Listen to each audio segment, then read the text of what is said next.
Audiobooks full length, your favorite audiobooks for sleeping and relaxing, starts now. The Science of Being Well, Wallace D. Wattles. Chapter 1. The Principle of Health. In the personal application of the science of being well, as in that of the science of getting rich, certain fundamental truths must be known in the beginning and accepted without question. Some of these truths we state here. The perfectly natural performance of function constitutes health, and the perfectly natural performance of function results from the natural action of the principle of life. There is a principle of life in the universe. It is the one living substance from which all things are made. This living substance permeates, penetrates, and fills the interspaces of the universe. It is in and through all things, like a very refined and diffusible ether. All life comes from it. Its life is all the life there is.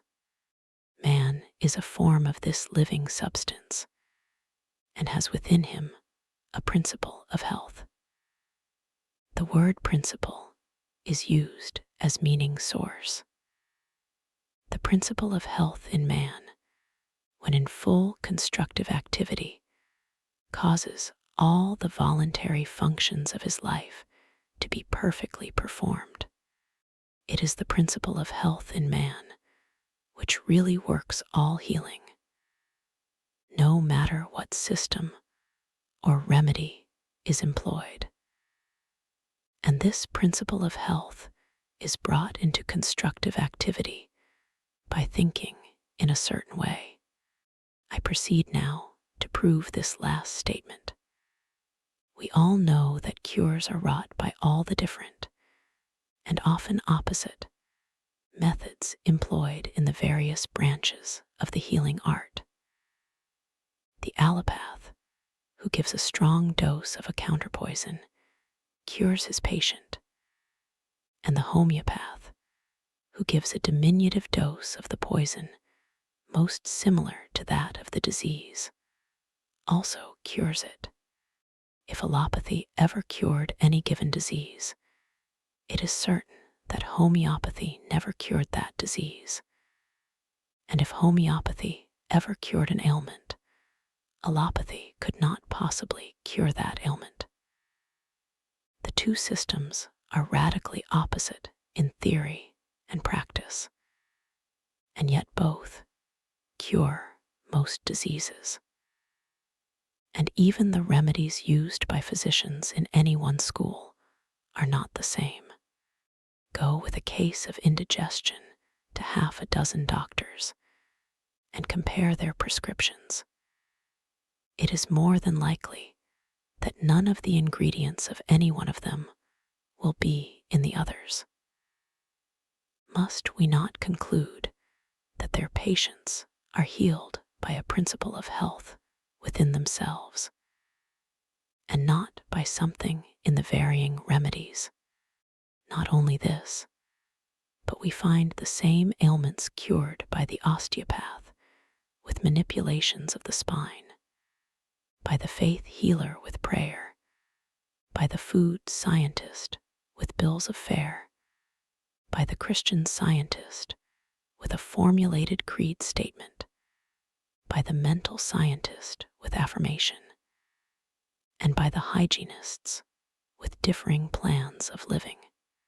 What conclusion can we come to in the face of all these facts, but that there is a principle of health which is the same in all people, and which really accomplishes all the cures, and that there is something in all the systems which, under favorable conditions, arouses the principle of health to action. That is, medicines, manipulations, prayers, bills of fare, affirmations, and hygienic practices cure whenever they cause the principle of health to become active. and fail whenever they do not cause it to become active. Does not all this indicate that the results depend upon the way the patient thinks about the remedy, rather than upon the ingredients in the prescription? There is an old story which furnishes so good an illustration on this point that I will give it here. It is said that in the Middle Ages, the bones of a saint kept in one of the monasteries were working miracles of healing. On certain days, a great crowd of the afflicted gathered to touch the relics, and all who did so were healed. On the eve of one of these occasions, some sacrilegious rascal gained access to the case in which the wonder-working relics were kept and stole the bones. And in the morning, with the usual crowd of sufferers waiting at the gates, the fathers found themselves shorn of the source of the miracle-working power. They resolved to keep the matter quiet, hoping that by doing so they might find the thief and recover their treasures. And hastening to the cellar of the convent, they dug up the bones of a murderer who had been buried there many years before. These they placed in the case, intending to make some plausible excuse for the failure of the saint to perform his usual miracles on that day. And then they let in the waiting assemblage of the sick and infirm. To the intense astonishment of those in the secret, the bones of the malefactor proved as efficacious as those of the saint, and the healing went on as before. One of the fathers is said to have left a history of the occurrence, in which he confessed that, in his judgment, the healing power had been in the people themselves all the time, and never in the bones at all. Whether the story is true or not, the conclusion applies to all the cures wrought by all the systems.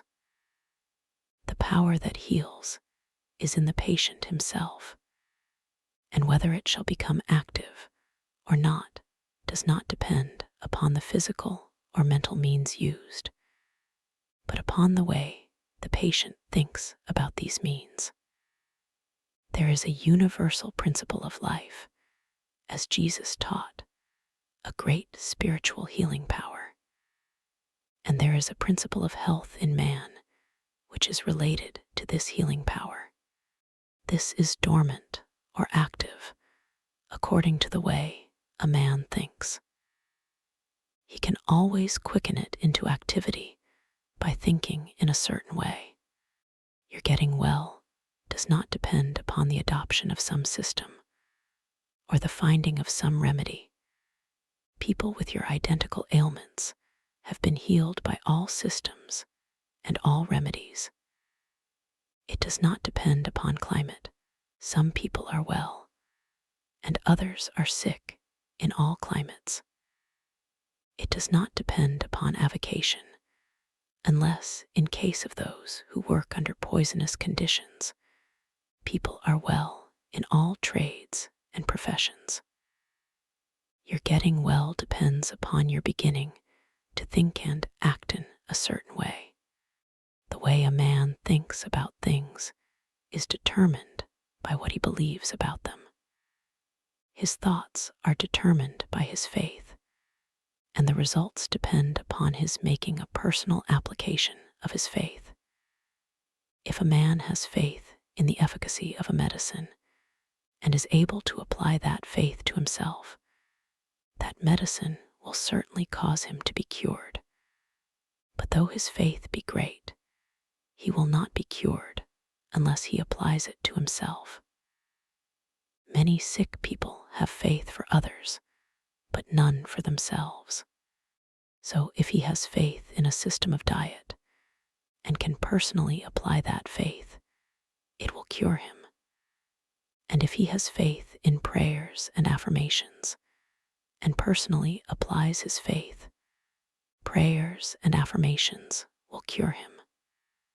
Faith, personally applied, cures, and no matter how great the faith or how persistent the thought, it will not cure without personal application. The science of being well, then, includes the two fields of thought and action.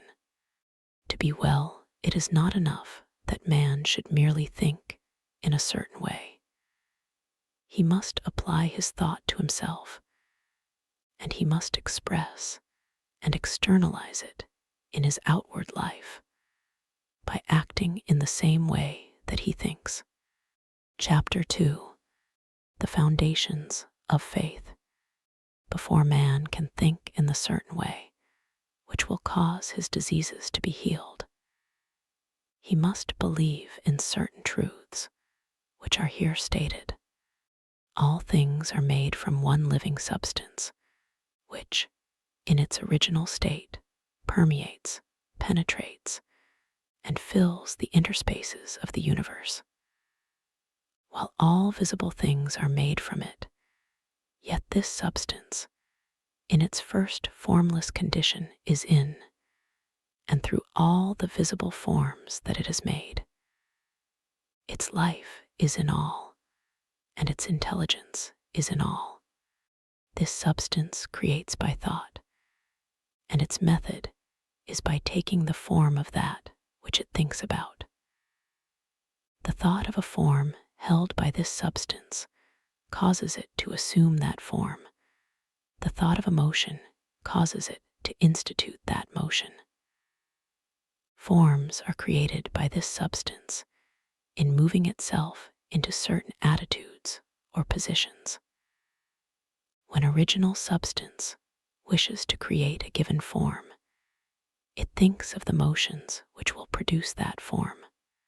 When it wishes to create a world, it thinks of the motions, perhaps extending through ages, which will result in its coming into the attitude and form of the world, and these motions are made. When it wishes to create an oak tree, it thinks of the sequences of movement, perhaps extending through ages, which will result in the form of an oak tree, and these motions are made. The particular sequences of motion by which differing forms should be produced were established in the beginning. They are changeless. Certain motions, instituted in the formless substance, will forever produce certain forms. Man's body is formed from the original substance and is the result of certain motions, which first existed as thoughts of original substance. The motions which produce, renew, and repair the body of man are called functions, and these functions are of two classes: voluntary and involuntary. The involuntary functions are under the control of the principle of health in man, and are performed in a perfectly healthy manner so long as man thinks in a certain way. The voluntary functions of life are eating, drinking, breathing, and sleeping. These, entirely or in part, are under the direction of man's conscious mind, and he can perform them in a perfectly healthy way if he will. If he does not perform them in a healthy way, he cannot long be well. So we see that if man thinks in a certain way, and eats, drinks, breathes, and sleeps in a corresponding way, he will be well. The involuntary functions of man's life are under the direct control of the principle of health. And so long as man thinks in a perfectly healthy way, these functions are perfectly performed. For the action of the principle of health is largely directed by man's conscious thought, affecting his subconscious mind. Man is a thinking center, capable of originating thought, and as he does not know everything, he makes mistakes and thinks error. knowing everything, he believes things to be true which are not true. Man holds in his thought the idea of diseased and abnormal functioning and conditions, and so perverts the action of the principle of health, causing diseased and abnormal functioning and conditions within his own body.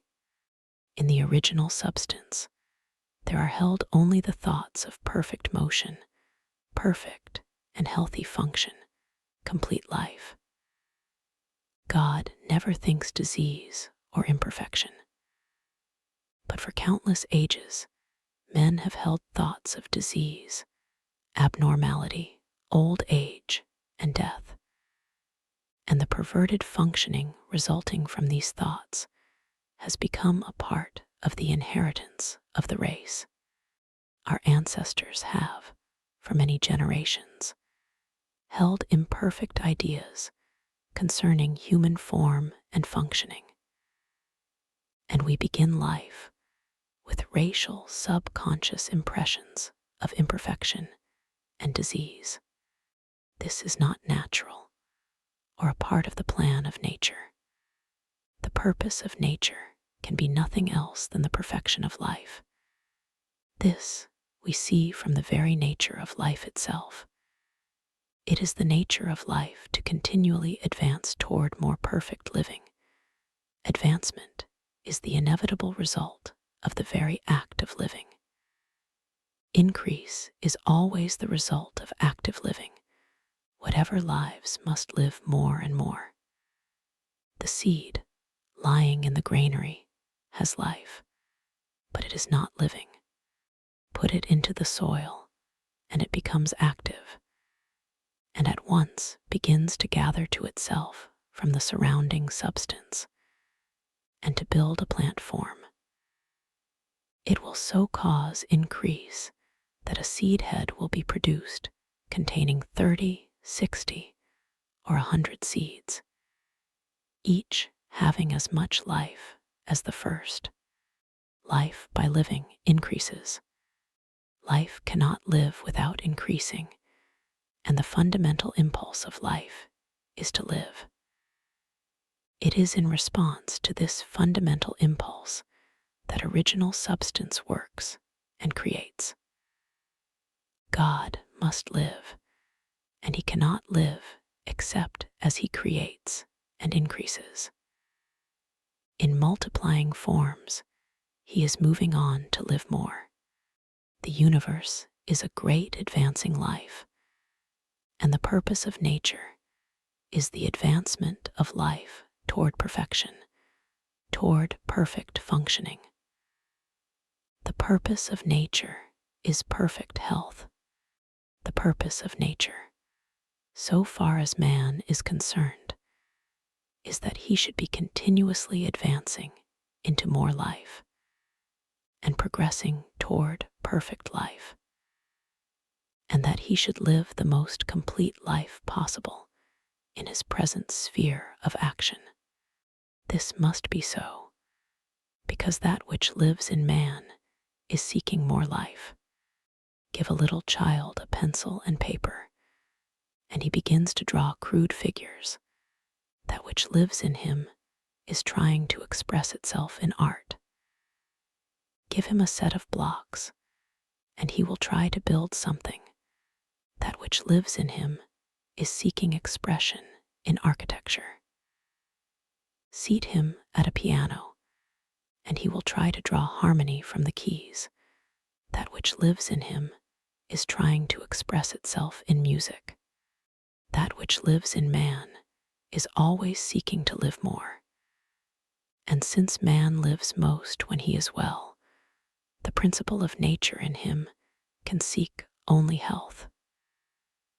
The natural state of man is a state of perfect health, and everything in him and in nature tends toward health.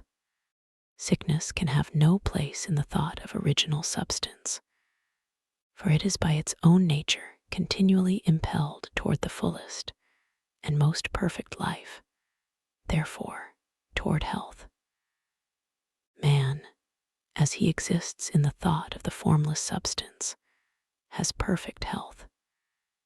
Disease, which is abnormal or perverted function motion imperfectly made, or made in the direction of imperfect, life has no place in the thought of the thinking stuff. The Supreme Mind never thinks of disease. Disease was not created or ordained by God or sent forth from him. It is wholly a product of separate consciousness, of the individual thought of man. God, the formless substance, does not see disease, think disease, know disease, or recognize disease. Disease is recognized only by the thought of man. God thinks nothing but health.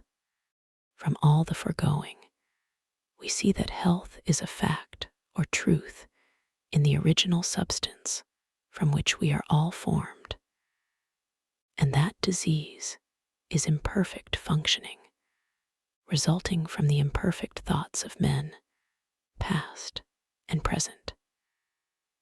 If man's thoughts of himself had always been those of perfect health, man could not possibly now be otherwise than perfectly healthy. Man in perfect health is the thought of original substance, and man in imperfect health is the result of his own failure to think perfect health and to perform the voluntary functions of life in a healthy way. We will here arrange in a syllabus the basic truths of the science of being well. There is a thinking substance from which all things are made, and which, in its original state, permeates, penetrates, and fills the interspaces of the universe. It is the life of all. The thought of a form in this substance causes the form. The thought of a motion produces the motion. In relation to man, the thoughts of this substance are always of perfect functioning and perfect health. Man is a thinking center, capable of original thought, and his thought has power over his own functioning. By thinking imperfect thoughts, he has caused imperfect and perverted functioning, and by performing the voluntary functions of life in a perverted manner, he has assisted in causing disease. If man will think only thoughts of perfect health, he can cause within himself the functioning of perfect health. All the power of life will be exerted to assist him. But this healthy functioning will not continue unless man performs the external or voluntary functions of living in a healthy manner. Man's first step must be to learn how to think perfect health, and his second step to learn how to eat, drink, breathe, and sleep in a perfectly healthy way. If man takes these two steps, he will certainly become well and remain so. Chapter 3: Life and its organisms. The human body is the abiding place of an energy which renews it when worn, which eliminates waste or poisonous matter, and which repairs the body when broken or injured. This energy we call life. Life is not generated or produced within the body, it produces the body. The seed which has been kept in the storehouse for years will grow when planted in the soil. It will produce a plant. But the life in the plant is not generated by its growing. It is the life which makes the plant grow. The performance of function does not cause life. It is life which causes function to be performed. Life is first, function afterward. It is life which distinguishes organic from inorganic matter, but it is not produced after the organization of matter. Life is the principle or force which causes organization. It builds organisms. It is a principle or force inherent in original substance. All life is one. This life principle of the all is the principle of health in man, and becomes constructively active whenever man thinks in a certain way. Whoever, therefore, thinks in this certain way will surely have perfect health if his external functioning is in conformity with his thought. But the external functioning must conform to the thought. Man cannot hope to be well by thinking health if he eats, drinks, breathes, and sleeps like a sick man. The universal life principle, then, is the principle of health in man. It is one with original substance. There is one original substance from which all things are made. This substance is alive, and its life is the principle of life of the universe. This substance has created from itself all the forms of organic life by thinking them, or by thinking the motions and functions which produce them. Original substance thinks only health because it knows all truth. There is no truth which is not known in the formless, which is all and in all. It not only knows all truth, but it has all power. Its vital power is the source of all the energy there is.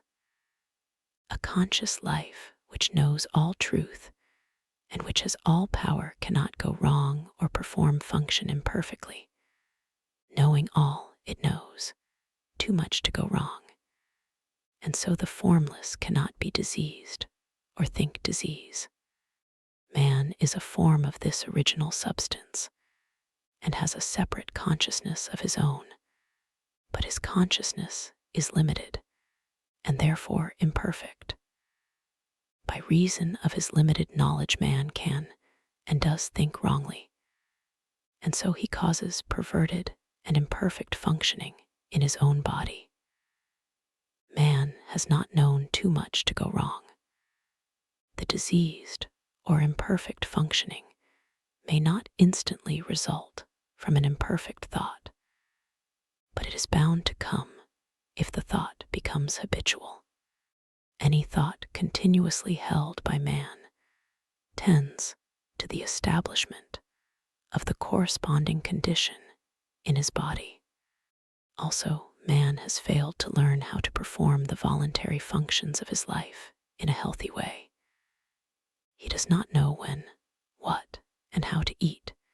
He knows little about breathing and less about sleep. He does all these things in a wrong way and under wrong conditions, and this because he has neglected to follow the only sure guide to the knowledge of life. He has tried to live by logic rather than by instinct. He has made living a matter of art and not of nature, and he has gone wrong. His only remedy is to begin to go right, and this he can surely do. It is the work of this book to teach the whole truth, so that the man who reads it shall know too much to go wrong. The thoughts of disease produce the forms of disease. Man must learn to think health, and being original substance, which takes the form of its thoughts, he will become the form of health and manifest perfect health in all his functioning. The people who were healed by touching the bones of the saint were really healed by thinking in a certain way, and not by any power emanating from the relics. There is no healing power in the bones of dead men, whether they be those of saint or sinner. The people who were healed by the doses of either the allopath or the homeopath were also really healed by thinking in a certain way. There is no drug which has within itself the power to heal disease. The people who have been healed by prayers and affirmations were also healed by thinking in a certain way. There is no curative power in strings of words. All the sick who have been healed by whatsoever system have thought in a certain way, and a little examination will show us what this way is. The two essentials of the way are faith and a personal application of the faith. The people who touched the saint's bones had faith, and so great was their faith that in the instant they touched the relics, they severed all mental relations with disease and mentally unified themselves with health. This change of mind was accompanied by an intense devotional feeling which penetrated to the deepest recesses of their souls, and so aroused the principle of health to powerful action. By faith, they claimed that they were healed or appropriated health to themselves, and in full faith, they ceased to think of themselves in connection with disease and thought of themselves only in connection with health. These are the two essentials to thinking in the certain way which will make you well. First, claim or appropriate health by faith. And second, sever all mental relations with disease and enter into mental relations with health. That which we make ourselves mentally, we become physically, and that with which we unite ourselves mentally, we become unified with physically. If your thought always relates you to disease, then your thought becomes a fixed power to cause disease within you. And if your thought always relates you to health, then your thought becomes a fixed power exerted to keep you well. In the case of the people who are healed by medicines, the result is obtained in the same way. They have, consciously or unconsciously, sufficient faith in the means used to cause them to sever mental relations with disease and enter into mental relations with health. Faith may be unconscious. It is possible for us to have a subconscious or inbred faith in things like medicine, in which we do not believe to any extent objectively. And this subconscious faith may be quite sufficient to quicken the principle of health into constructive activity. Many who have little conscious faith are healed in this way, while many others who have great faith in the means are not healed because they do not make the personal application to themselves.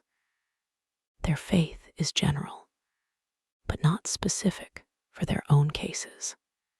In the science of being well, we have two main points to consider. First, how to think with faith, and second, how to so apply the thought to ourselves as to quicken the principle of health into constructive activity. We begin by learning what to think. Chapter 4. What to think. In order to sever all mental relations with disease, you must enter into mental relations with health, making the process positive, not negative, one of assumption, not of rejection.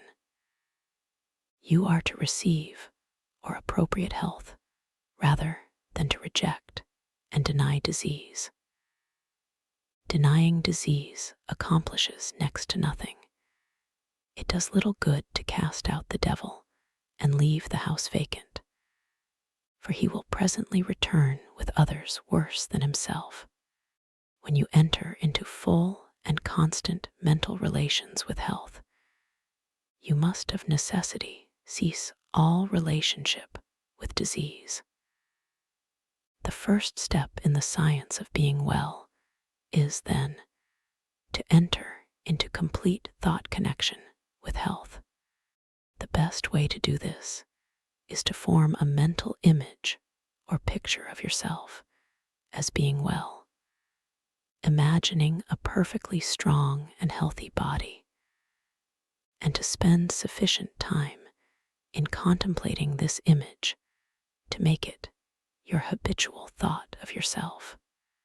This is not so easy as it sounds.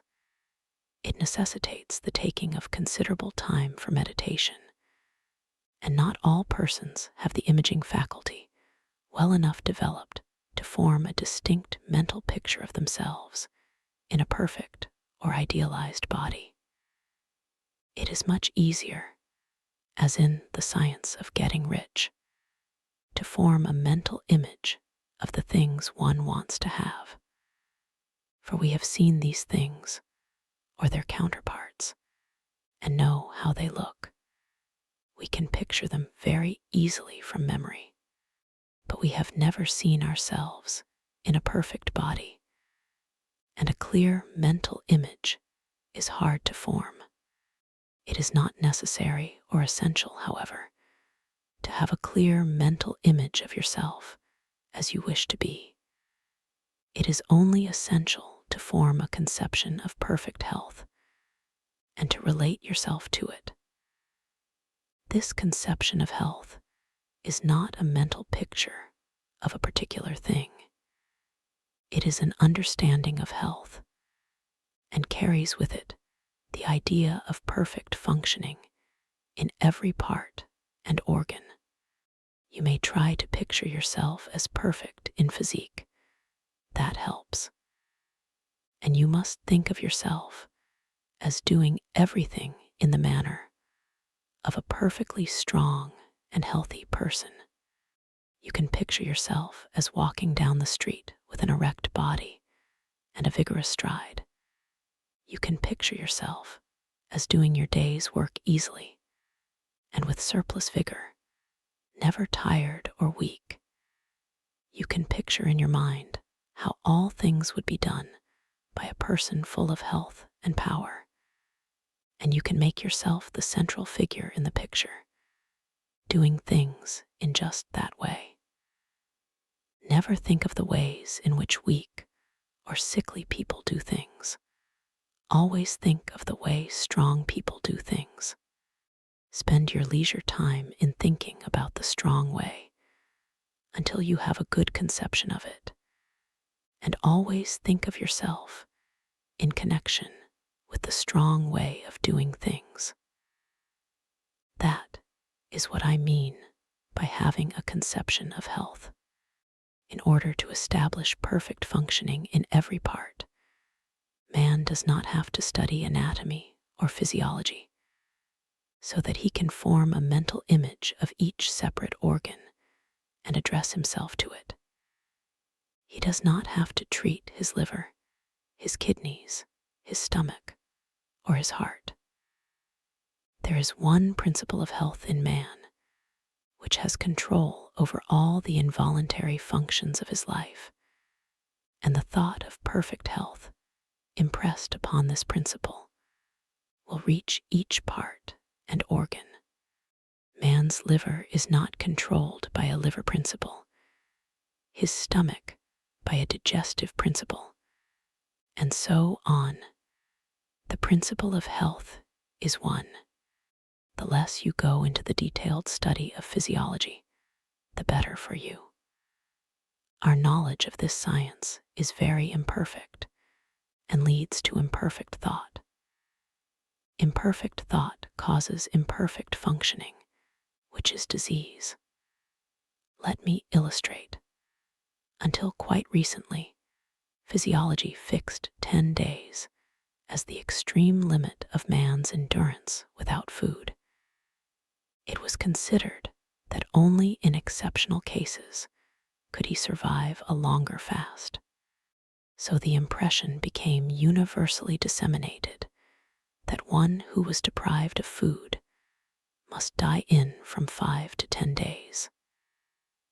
and numbers of people, when cut off from food by shipwreck, accident, or famine, did die within this period. But the performances of Dr. Tanner, the 40-day faster, and the writings of Dr. Dewey, and others on the fasting cure, together with the experiments of numberless people who have fasted from 40 to 60 days, have shown that man's ability to live without food is vastly greater than had been supposed. Any person properly educated can fast from 20 to 40 days with little loss in weight, and often with no apparent loss of strength at all. The people who starved to death in 10 days or less did so because they believed that death was inevitable. An erroneous physiology had given them a wrong thought about themselves. When a man is deprived of food, he will die in from 10 to 50 days, according to the way he has been taught, or, in other words, according to the way he thinks about it. So you see that an erroneous physiology can work very mischievous results. No science of being well can be founded on current physiology. It is not sufficiently exact in its knowledge. With all its pretensions, comparatively little is really known as to the interior workings and processes of the body. It is not known just how food is digested. It is not known just what part food plays, if any, in the generation of force. It is not known exactly what the liver, spleen, and pancreas are for, or what part their secretions play in the chemistry of assimilation. On all these and most other points we theorize, but we do not really know. When man begins to study physiology, he enters the domain of theory and disputation. He comes among conflicting opinions, and he is bound to form mistaken ideas concerning himself. These mistaken ideas lead to the thinking of wrong thoughts, and this leads to perverted functioning and disease. All that the most perfect knowledge of physiology could do for man would be to enable him to think only thoughts of perfect health, and to eat, drink, breathe, and sleep in a perfectly healthy way. And this, as we shall show, he can do without studying physiology at all. This, for the most part, is true of all hygiene. There are certain fundamental propositions which we should know, and these will be explained in later chapters. But aside from these propositions, ignore physiology and hygiene. They tend to fill your mind with thoughts of imperfect conditions, and these thoughts will produce the imperfect conditions in your own body. You cannot study any science which recognizes disease if you are to think nothing but health.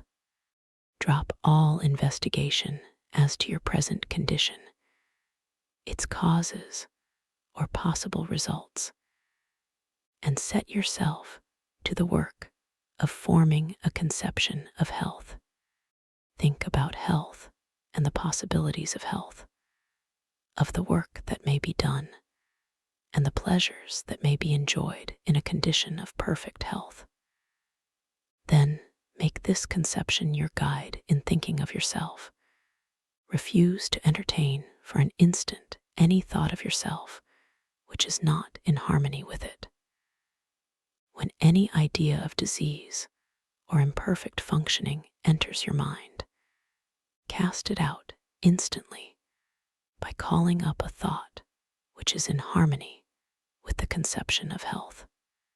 Think of yourself at all times as realizing conception, as being a strong and perfectly healthy personage, and do not harbor a contrary thought. Know that as you think of yourself in unity with this conception, the original substance, which permeates and fills the tissues of your body, is taking form according to the thought. And know that this intelligent substance, or mind stuff, will cause function to be performed in such a way that your body will be rebuilt with perfectly healthy cells. The intelligent substance, from which all things are made, permeates and penetrates all things, and so it is in and through your body. It moves according to its thoughts, and so if you hold only the thoughts of perfectly healthy function, it will cause the movements of perfectly healthy function within you. Hold with persistence to the thought of perfect health in relation to yourself. Do not permit yourself to think in any other way. Hold this thought with perfect faith that it is the fact, the truth. It is the truth so far as your mental body is concerned. You have a mind body and a physical body. The mind body takes form just as you think of yourself, and any thought which you hold continuously is made visible by the transformation of the physical body into its image. Implanting the thought of perfect functioning in the mind body will, in due time, cause perfect functioning in the physical body. The transformation of the physical body into the image of the ideal held by the mind body is not accomplished instantaneously. We cannot transfigure our physical bodies at will as Jesus did. In the creation and recreation of forms, substance moves along the fixed lines of growth it has established, and the impression upon it of the health thought causes the healthy body to be built cell by cell. Holding only thoughts of perfect health will ultimately cause perfect functioning, and perfect functioning will in due time produce a perfectly healthy body. It may be as well to condense this chapter into a syllabus. Your physical body is permeated and fitted with an intelligent substance, which forms a body of mind stuff. This mind stuff controls the functioning of your physical body. A thought of disease or of imperfect function impressed upon the mind stuff causes disease or imperfect functioning in the physical body. If you are diseased, it is because wrong thoughts have made impressions on this mind stuff. These may have been either your own thoughts or those of your parents.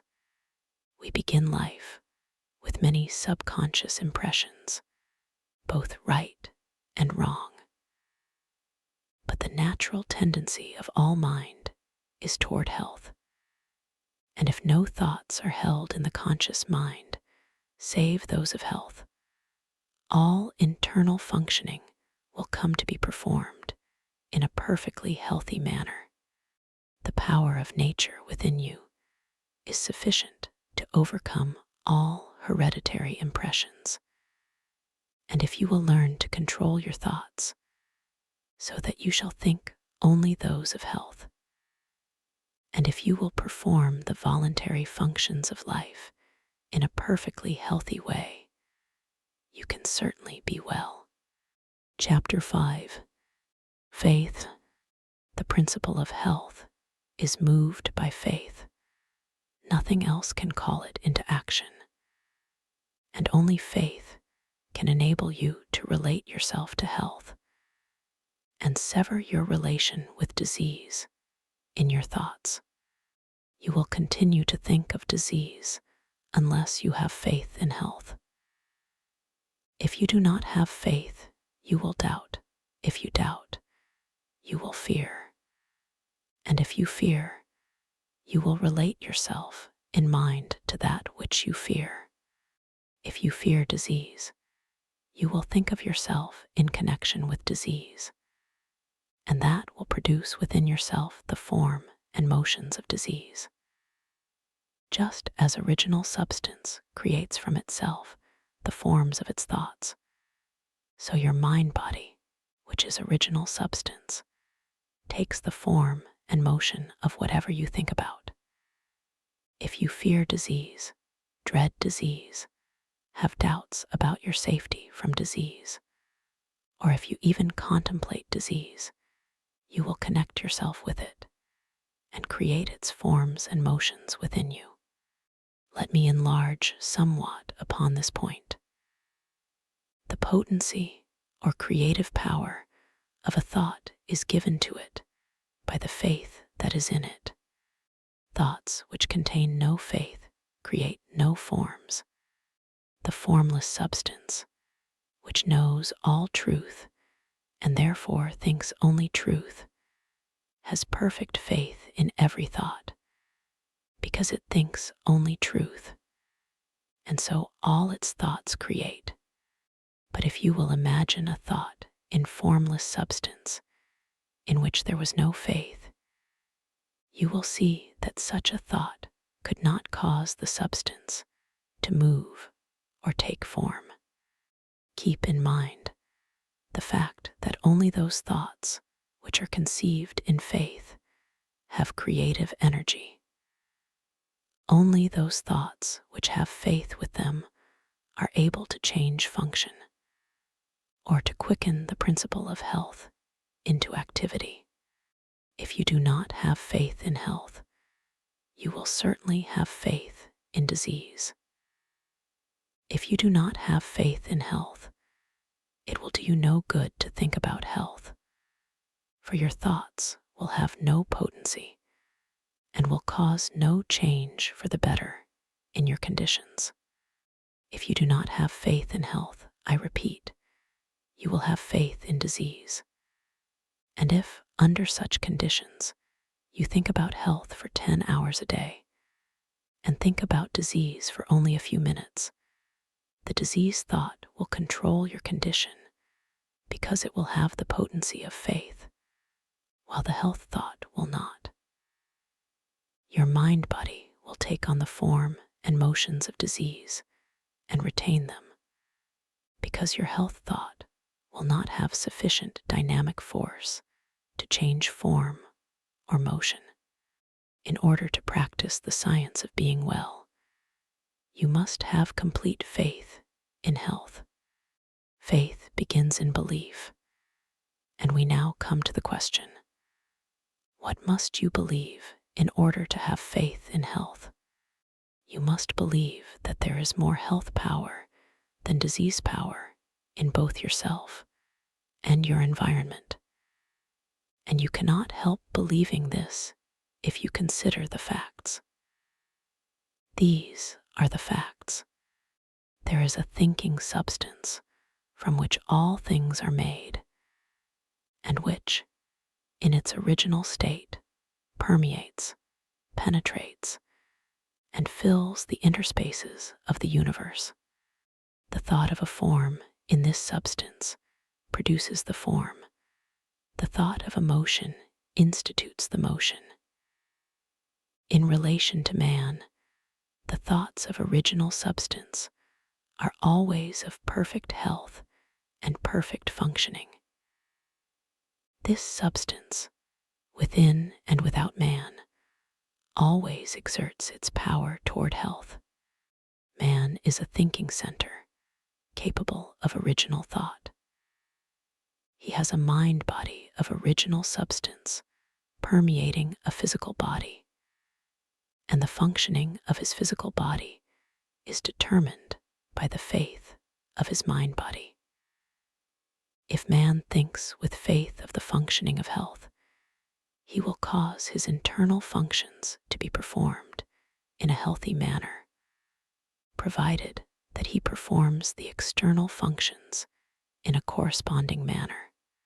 But if man thinks with faith of disease, or of the power of disease. He will cause his internal functioning to be the functioning of disease. The original intelligent substance is in man, moving toward health, and it is pressing upon him from every side. Man lives, moves, and has his being in a limitless ocean of health power, and he uses this power according to his faith.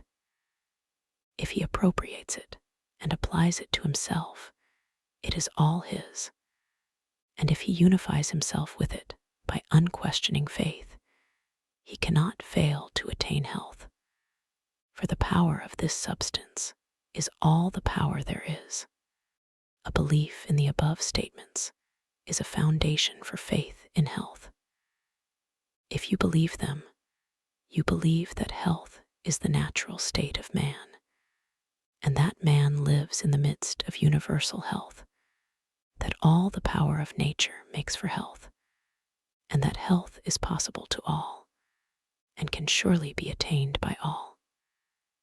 You will believe that the power of health in the universe is 10,000 times greater than that of disease. In fact, that disease has no power whatever, being only the result of perverted thought and faith. And if you believe that health is possible to you, and that it may surely be attained by you, and that you know exactly what to do in order to attain it, you will have faith in health. You will have this faith and knowledge if you read this book through with care and determine to believe in and practice its teachings. It is not merely the possession of faith, but the personal application of faith which works healing. You must claim health in the beginning and form a conception of health, and as far as may be, of yourself as a perfectly healthy person. And then, by faith, you must claim that you are realizing this conception. Do not assert with faith that you are going to get well. Assert with faith that you are well. Having faith in health and applying it to yourself means having faith that you are healthy. And the first step in this is to claim that it is the truth. Mentally take the attitude of being well, and do not say anything or do anything which contradicts this attitude. Never speak a word or assume a physical attitude which does not harmonize with the claim. I am perfectly well. When you walk, go with a brisk step, and with your chest thrown out and your head held up. Watch that at all times your physical actions and attitudes are those of a healthy person. When you find that you have relapsed into the attitude of weakness or disease, change instantly, straighten up, think of health and power. Refuse to consider yourself as other than a perfectly healthy person. One great aid, perhaps the greatest, aid in applying your faith, you will find in the exercise of gratitude. Whenever you think of yourself or of your advancing condition, give thanks to the great intelligent substance for the perfect health you are enjoying. Remember that, as Swedenborg taught, there is a continual inflow of life from the Supreme, which is received by all created things according to their forms, and by man according to his faith. Health from God is continually being urged upon you, and when you think of this, lift up your mind reverently to him, and give thanks that you have been led to the truth and into perfect health of mind and body. Be, all the time, in a grateful frame of mind, and let gratitude be evident in your speech. Gratitude will help you to own and control your own field of thought. Whenever the thought of disease is presented to you, instantly claim health and thank God for the perfect health you have. Do this so that there shall be no room in your mind for a thought of ill. Every thought connected in any way with ill health is unwelcome, and you can close the door of your mind in its face by asserting that you are well, and by reverently thanking God that it is so. Soon the old thoughts will return no more. Gratitude has a twofold effect. It strengthens your own faith, and it brings you into close and harmonious relations with the Supreme. You believe that there is one intelligent substance from which all life and all power come. You believe that you receive your own life from this substance, and you relate yourself closely to it by feeling continuous gratitude. It is easy to see that the more closely you relate yourself to the source of life, the more readily you may receive life from it. And it is easy also to see that your relation to it is a matter of mental attitude. We cannot come into physical relationship with God, for God is mind stuff, and we also are mind stuff. Our relation with Him must therefore be a mind relation. It is plain, then, that the man who feels deep and hearty gratitude will live in closer touch with God than the man who never looks up to Him in thankfulness. The ungrateful or unthankful mind really denies that it receives it all, and so cuts its connection with the Supreme. The grateful mind is always looking toward the Supreme and is always open to receive from it, and it will receive continually. The principle of health in man receives its vital power from the principle of life in the universe, and man relates himself to the principle of life by faith in health and by gratitude for the health he receives. Man may cultivate both faith and gratitude by the proper use of his will. Chapter 6. Use of the will.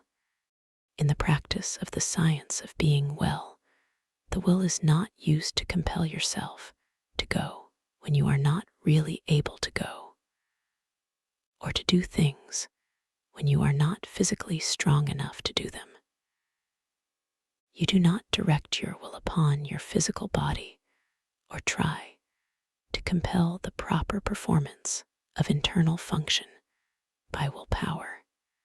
You direct the will upon the mind and use it in determining what you shall believe, what you shall think, and to what you shall give your attention.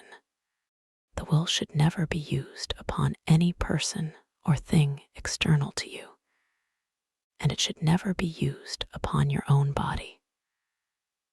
The sole legitimate use of the will is in determining to what you shall give your attention, and what you shall think about the things to which your attention is given.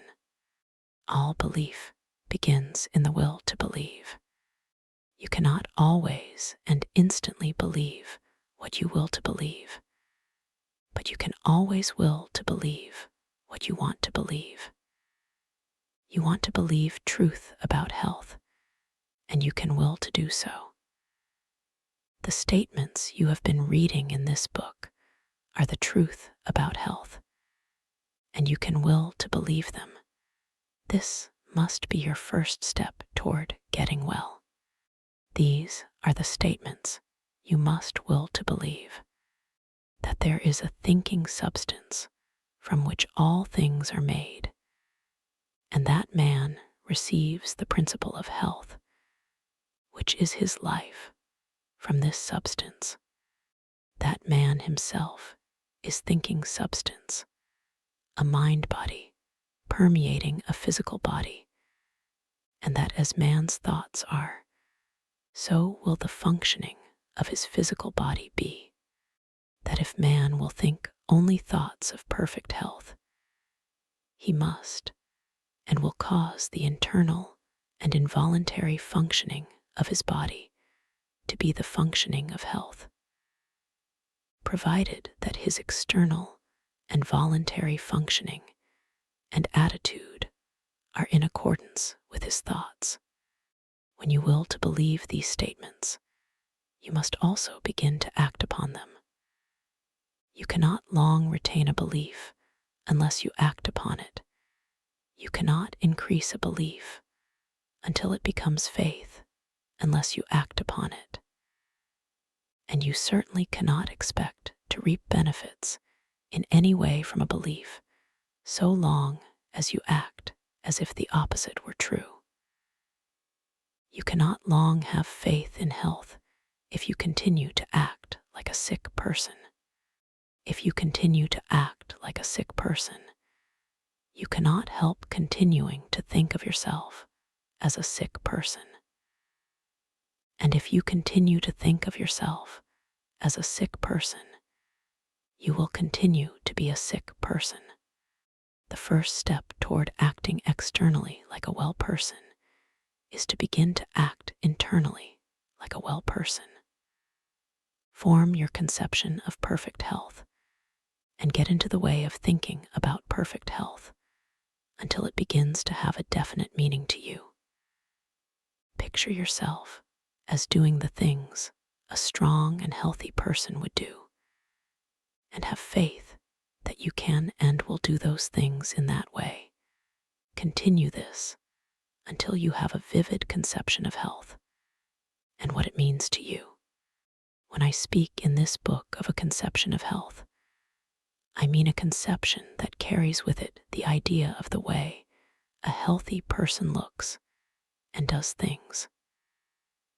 Think of yourself in connection with health until you form a conception of how you would live, appear, act, and do things as a perfectly healthy person.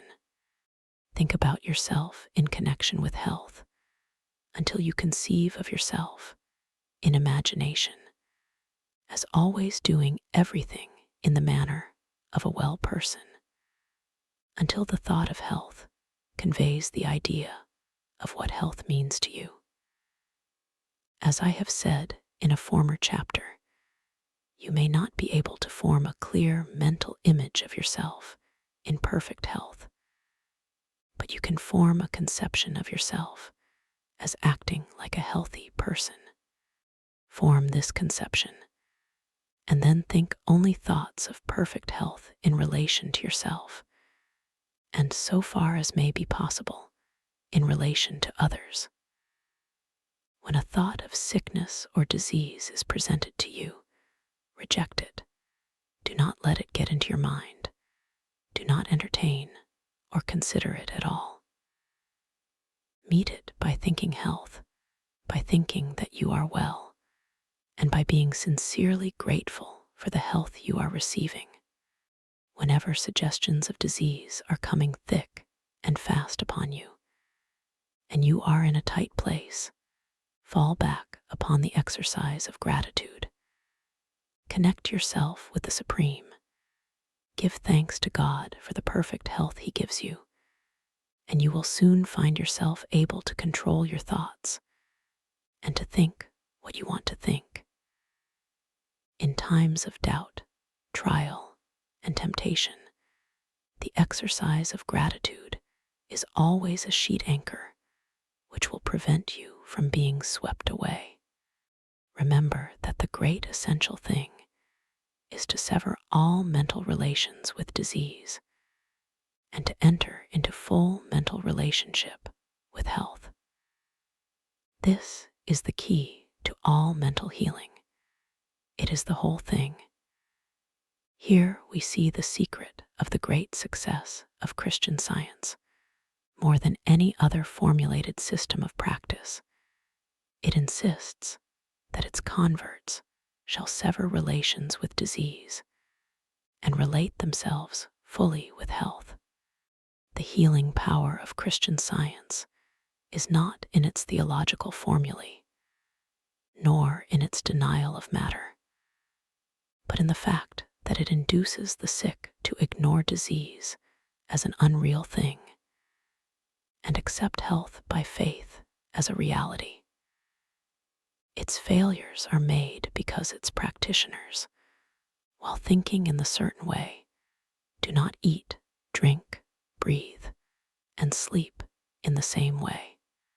While there is no healing power in the repetition of strings of words, yet it is a very convenient thing to have the central thoughts so formulated that you can repeat them readily, so that you can use them as affirmations whenever you are surrounded by an environment which gives you adverse suggestions. When those around you begin to talk of sickness and death, close your ears and mentally assert something like the following: there is one substance, and I am that substance. That substance is eternal, and it is life. I am that substance, and I am eternal life. That substance knows no disease. I am that substance, and I am health.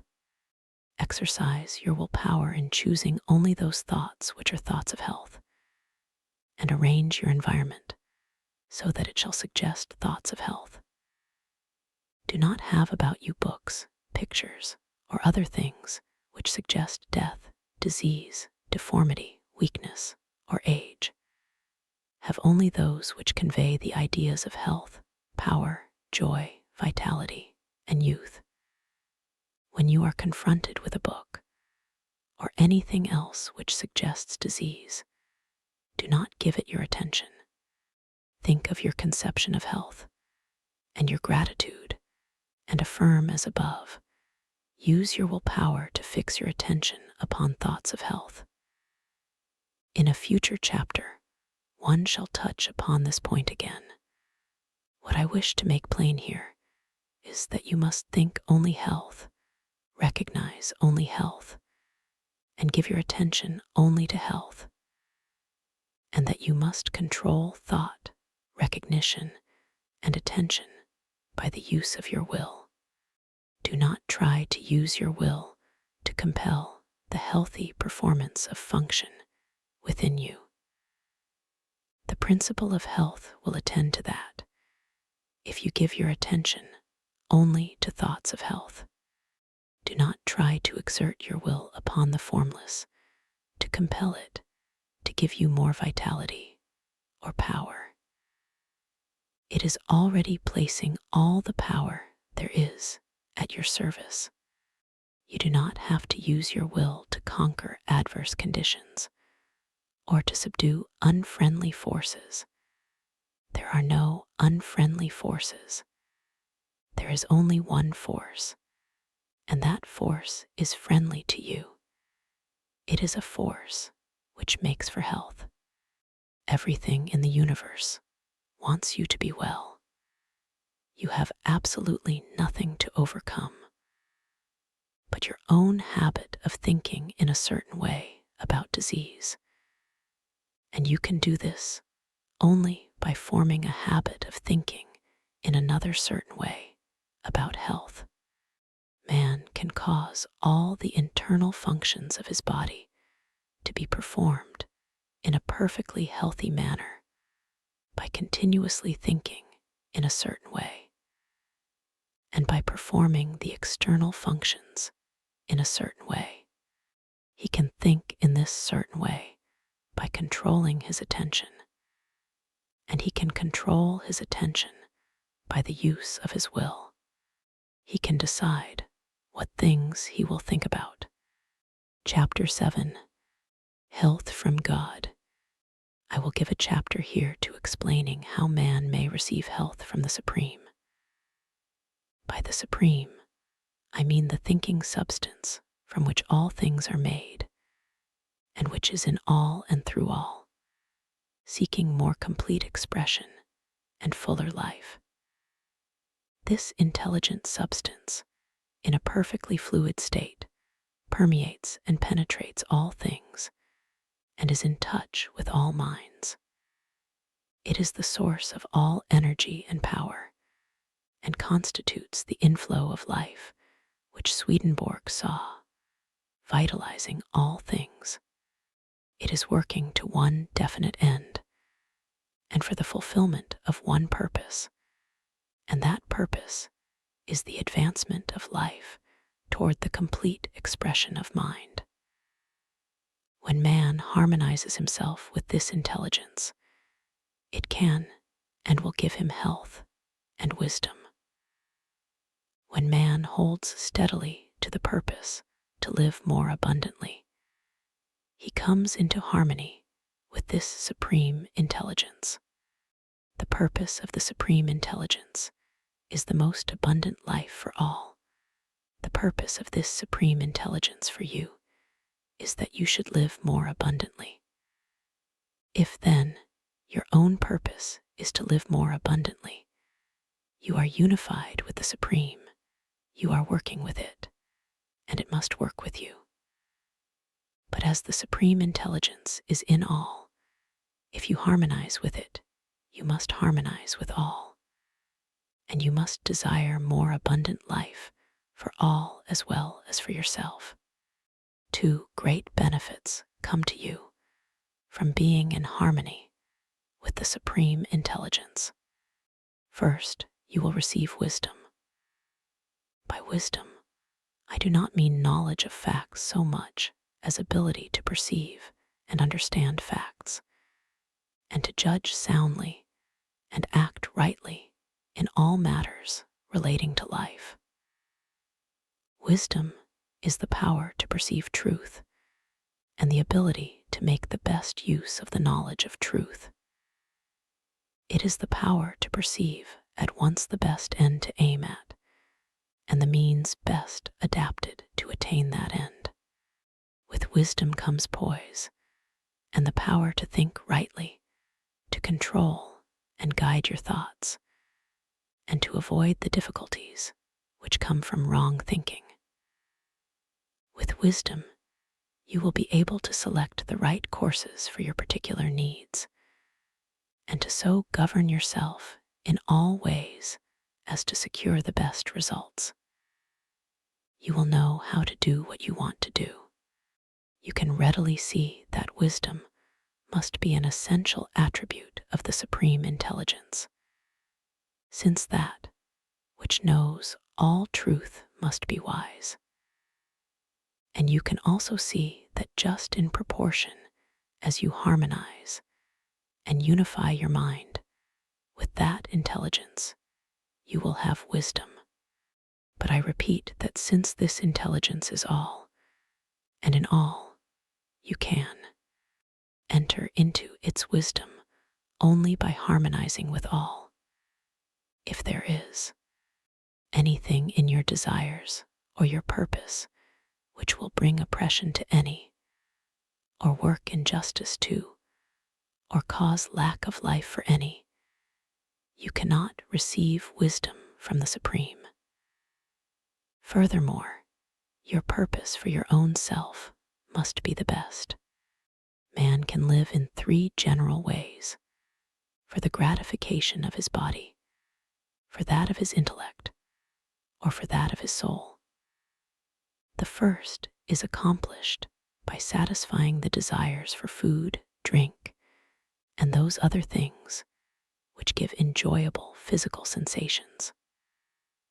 The second is accomplished by doing those things which cause pleasant mental sensations, such as gratifying the desire for knowledge or those for fine clothing, fame, power, and so on. The third is accomplished by giving way to the instincts of unselfish love and altruism. Man lives most wisely and completely when he functions most perfectly along all of these lines, without excess in any of them. The man who lives swinishly for the body alone is unwise and out of harmony with God. who lives solely for the cold enjoyments of the intellect, though he be absolutely moral, is unwise and out of harmony with God. And the man who lives wholly for the practice of altruism and who throws himself away for others is as unwise and as far from harmony with God as those who go to excess in other ways. To come into full harmony with the Supreme, you must purpose to live to the utmost of your capabilities in body, mind, and soul.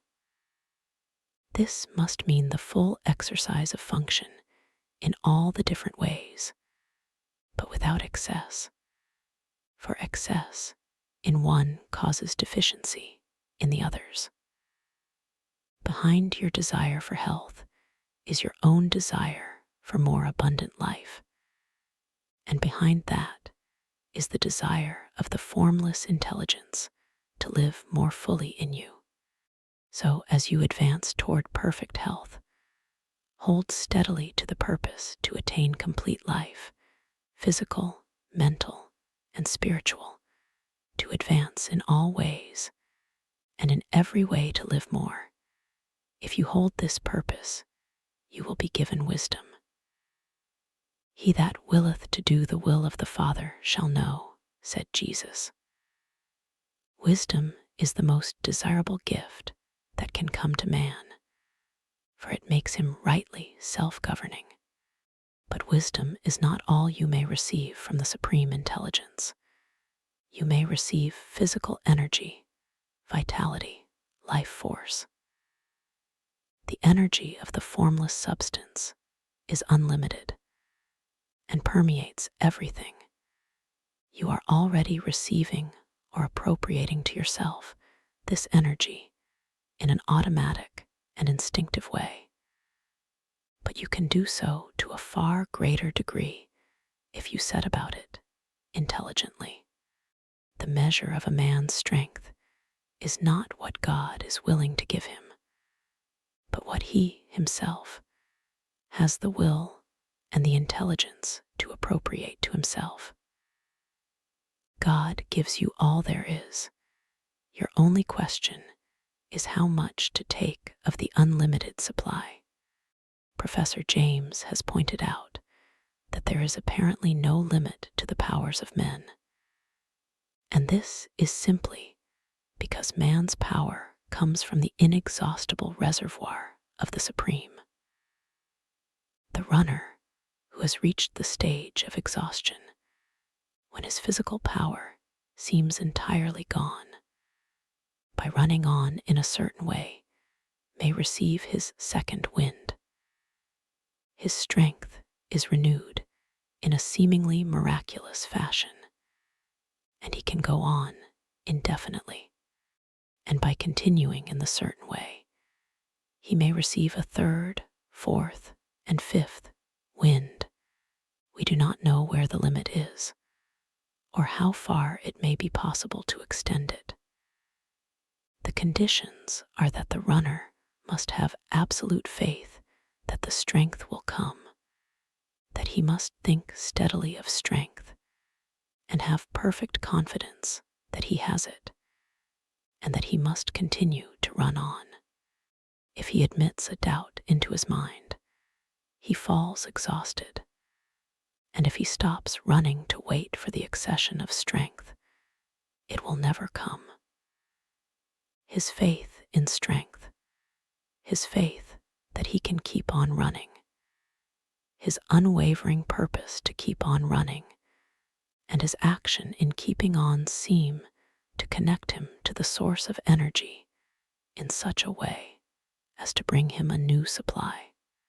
In a very similar manner, the sick person who has unquestioning faith in health, whose purpose brings him into harmony with the source, and who performs the voluntary functions of life in a certain way, will receive vital energy sufficient for all his needs and for the healing of all his diseases. God, who seeks to live and express himself fully in man, delights to give man all that is needed for the most abundant life. Action and reaction are equal, and when you desire to live more, if you are in mental harmony with the Supreme, the forces which make for life begin to concentrate about you and upon you. The one life begins to move toward you, and your environment becomes surcharged with it. Then, if you appropriate it by faith, it is yours. Ye shall ask what ye will, and it shall be done unto you. Your Father giveth not his Spirit by measure. He delights to give good gifts to you. Chapter 8. Summary of the mental actions. Let me now summarize the mental actions and attitudes necessary to the practice of the science of being well.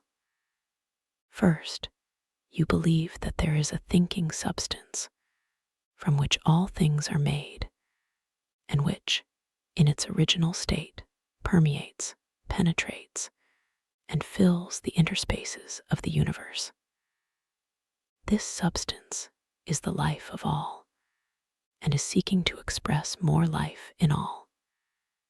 It is the principle of life of the universe, and the principle of health in man. Man is a form of this substance, and draws his vitality from it.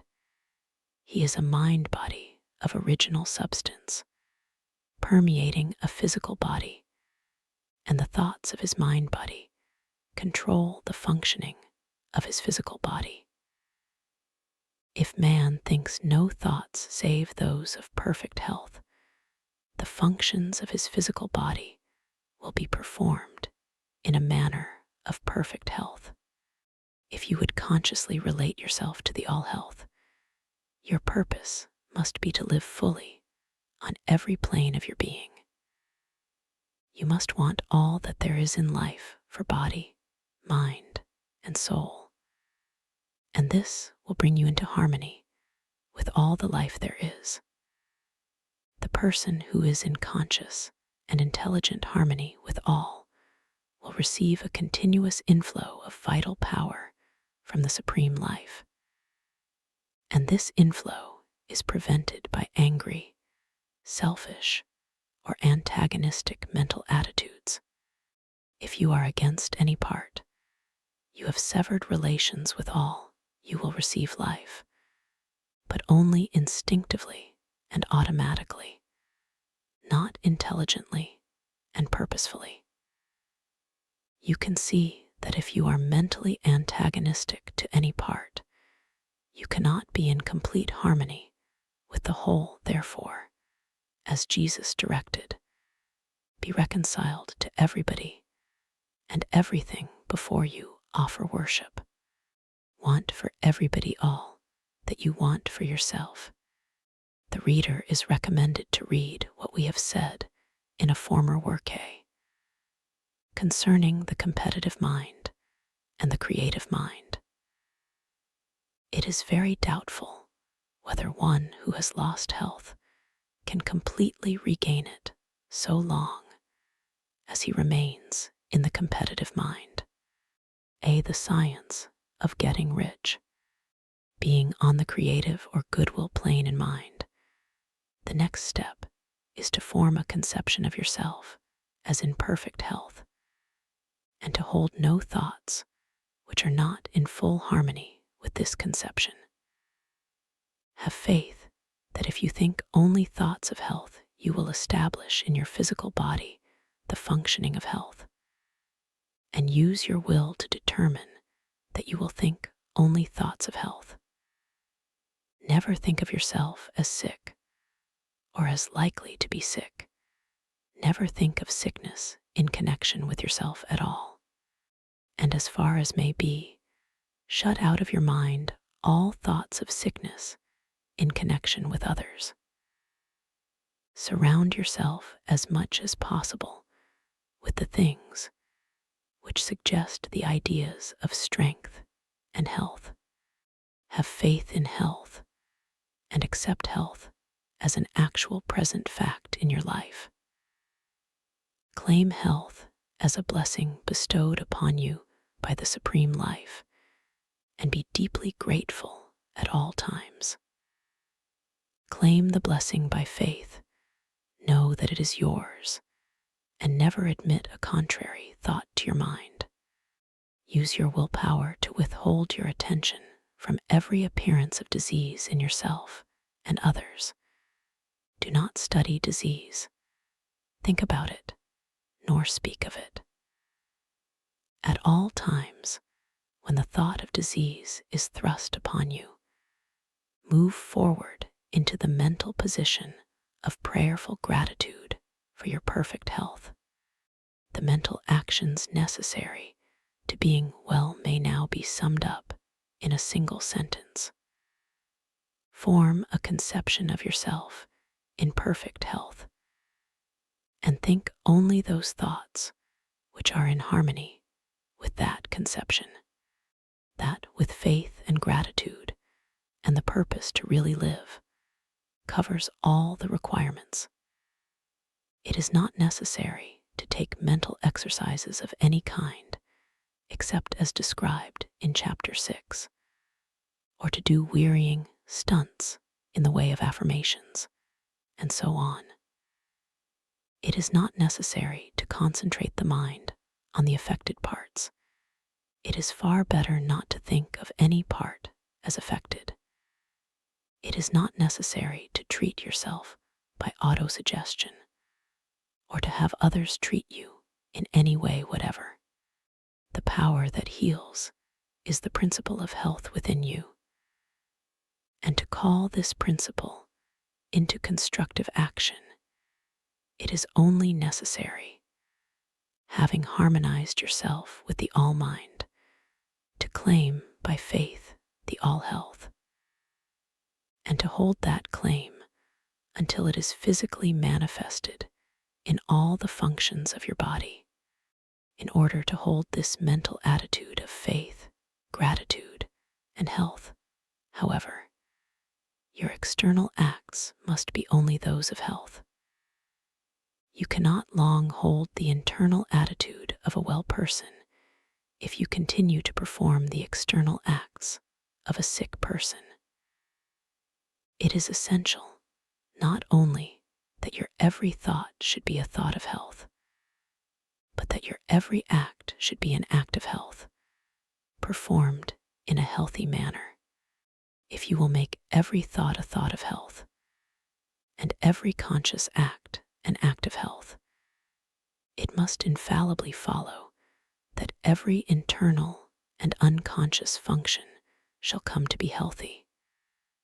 For all the power of life is being continually exerted toward health. We shall next consider how you may make every act an act of health. Chapter 9. When to eat. You cannot build and maintain a perfectly healthy body by mental action alone, or by the performance of the unconscious or involuntary functions alone. There are certain actions, more or less voluntary, which have a direct and immediate relation with the continuance of life itself. These are eating, drinking, breathing, and sleeping. No matter what man's thought or mental attitude may be, he cannot live unless he eats, drinks, breathes, and sleeps. And moreover, he cannot be well if he eats, drinks, breathes, and sleeps in an unnatural or wrong manner. It is therefore vitally important that you should learn the right way to perform these voluntary functions, and I shall proceed to show you this way, beginning with the matter of eating, which is most important. There has been a vast amount of controversy as to when to eat, what to eat, how to eat, and how much to eat. And all this controversy is unnecessary, for the right way is very easy to find. You have only to consider the law which governs all attainment, whether of health, wealth, power, or happiness. And that law is that you must do what you can do now, where you are now. Do every separate act in the most perfect manner possible, and put the power of faith into every action. The processes of digestion and assimilation are under the supervision and control of an inner division of man's mentality, which is generally called the subconscious mind. And I shall use that term here in order to be understood. The subconscious mind is in charge of all the functions and processes of life. And when more food is needed by the body, it makes the fact known by causing a sensation called hunger. Whenever food is needed and can be used, there is hunger. And whenever there is hunger, it is time to eat. When there is no hunger, it is unnatural and wrong to eat, no matter how great may appear to be the need for food.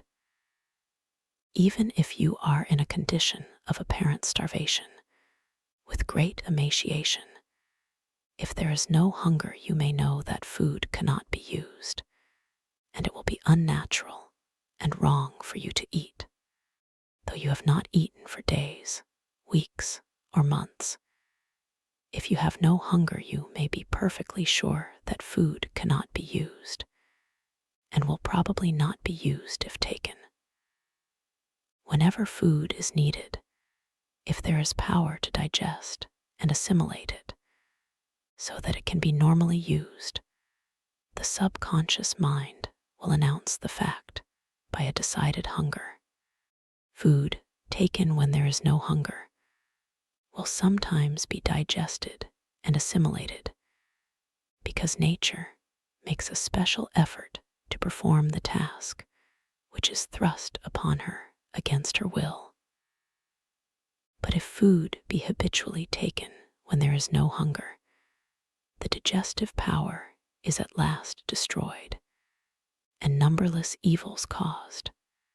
If the foregoing be true, and it is indisputably so, it is a self-evident proposition that the natural time and the healthy time to eat is when one is hungry, and that it is never a natural or a healthy action to eat when one is not hungry.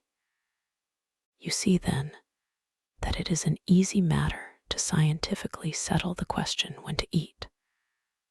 Always eat when you are hungry, and never eat when you are not hungry. This is obedience to nature, which is obedience to God. We must not fail, however, to make clear the distinction between hunger and appetite. Hunger is the call of the subconscious mind for more material to be used in repairing and renewing the body, and in keeping up the internal heat. And hunger is never felt unless there is need for more material, and unless there is power to digest it when taken into the stomach. Appetite is a desire for the gratification of sensation. The drunkard has an appetite for liquor, but he cannot have a hunger for it. A normally fed person cannot have a hunger for candy or sweets. The desire for these things is an appetite. You cannot hunger for tea, coffee, spiced foods, or for the various taste-tempting devices of the skilled cook. If you desire these things, it is with appetite, not with hunger. Hunger is nature's call for material to be used in building new cells, and nature never calls for anything which may not be legitimately used for this purpose.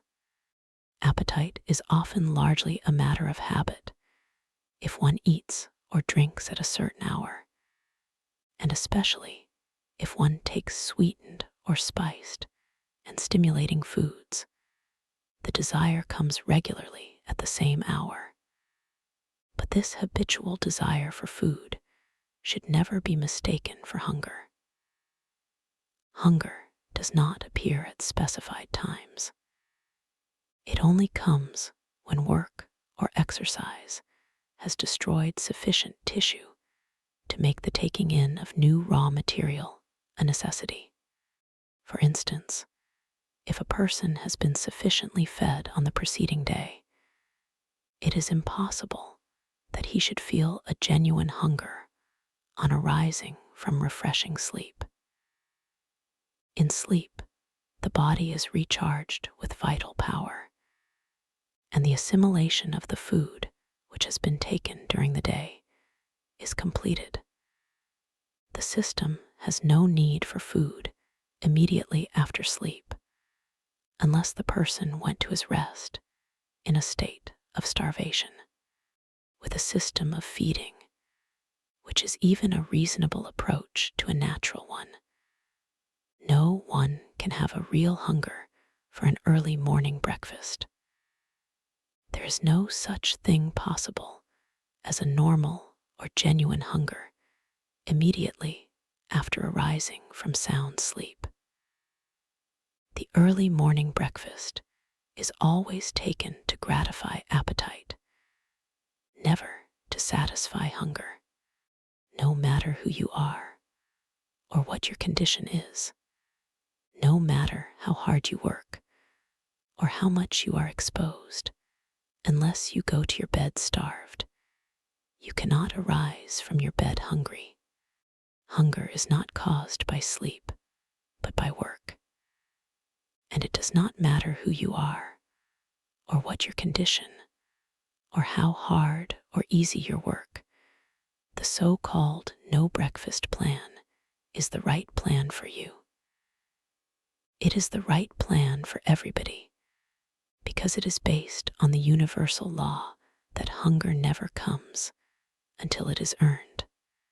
I am aware that a protest against this will come from the large number of people who enjoy their breakfasts, whose breakfast is their best meal, who believe that their work is so hard that they cannot get through the forenoon on an empty stomach, and so on. But all their arguments fall down before the facts. They enjoy their breakfast as the toper enjoys his morning dram, because it gratifies a habitual appetite, and not because it supplies a natural want. It is their best meal for the same reason that his morning dram is the toper's best drink.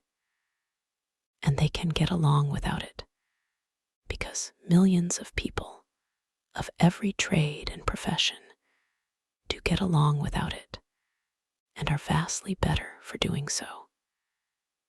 If you are to live according to the science of being well, you must never eat until you have an earned hunger. But if I do not eat on arising in the morning, when shall I take my first meal? In 99 cases out of 100, 12 o'clock, noon, is early enough, and it is generally the most convenient time. If you are doing heavy work, you will get by noon a hunger sufficient to justify a good-sized meal. And if your work is light, you will probably still have hunger enough for a moderate meal. The best general rule or law that can be laid down is that you should eat your first meal of the day at noon, if you are hungry. And if you are not hungry, wait until you become so. And when shall I eat my second meal? Not at all, unless you are hungry for it, and that with a genuine earned hunger. If you do get hungry for a second meal, eat at the most convenient time, but do not eat until you have a really earned hunger. The reader who wishes to fully inform himself as to the reasons for this way of arranging the mealtimes will find the best books thereon cited in the preface to this work. From the foregoing, however, you can easily see that the science of being well readily answers the question, when and how often shall I eat?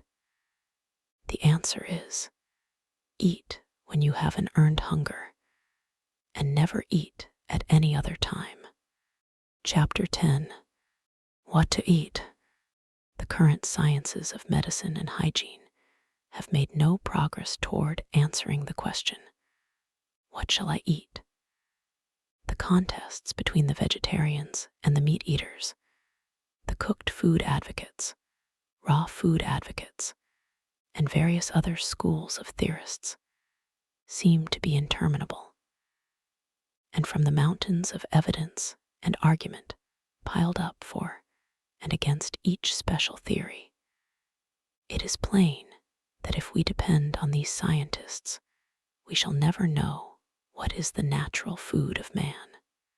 Turning away from the whole controversy, then we will ask the question of nature herself, and we shall find that she has not left us without an answer. Most of the errors of dietary scientists grow out of a false premise as to the natural state of man. It is assumed that civilization and mental development are unnatural things, that the man who lives in a modern house, in city or country, and who works in modern trade or industry for his living is leading an unnatural life and is in an unnatural environment, that the only natural man is a naked savage, and that the farther we get from the savage, the farther we are from nature. This is wrong.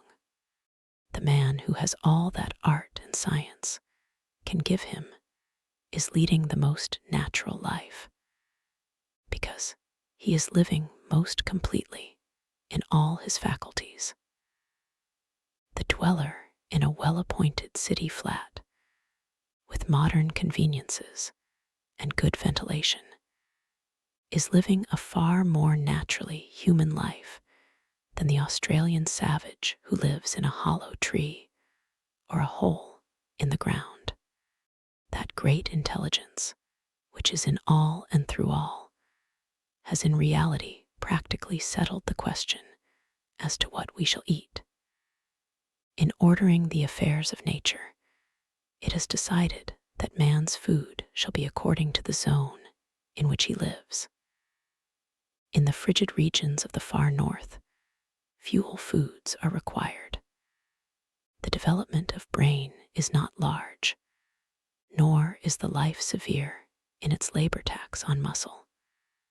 And so, the Esquimaux live largely on the blubber and fat of aquatic animals.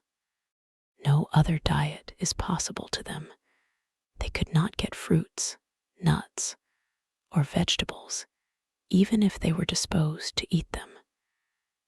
And they could not live on them in that climate if they could get them. So, notwithstanding the arguments of the vegetarians, the Esquimaux will continue to live on animal fats. On the other hand, as we come toward the tropics, we find fuel foods less required, and we find the people naturally inclining toward a vegetarian diet. Millions live on rice and fruits, and the food regimen of an Esquimaux village, if followed upon the equator, would result in speedy death. A natural diet for the equatorial regions would be very far from being a natural diet near the North Pole. And the people of either zone, if not interfered with by medical or dietary, scientists will be guided by the all-intelligence, which seeks the fullest life in all, to feed themselves in the best way for the promotion of perfect health. In general, you can see that God, working in nature and in the evolution of human society and customs, has answered your question as to what you shall eat. And I advise you to take his answer in preference to that of any man.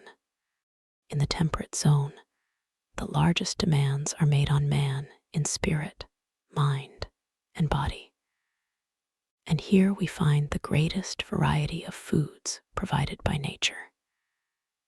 And it is really quite useless and superfluous to theorize on the question what the masses shall eat, for they have no choice. They must eat the foods which are staple products of the zone in which they live. It is impossible to supply all the people with a nut and fruit or raw food diet. And the fact that it is impossible is proof positive that these are not the foods intended by nature. For nature, being formed for the advancement of life, has not made the obtaining of the means of life an impossibility.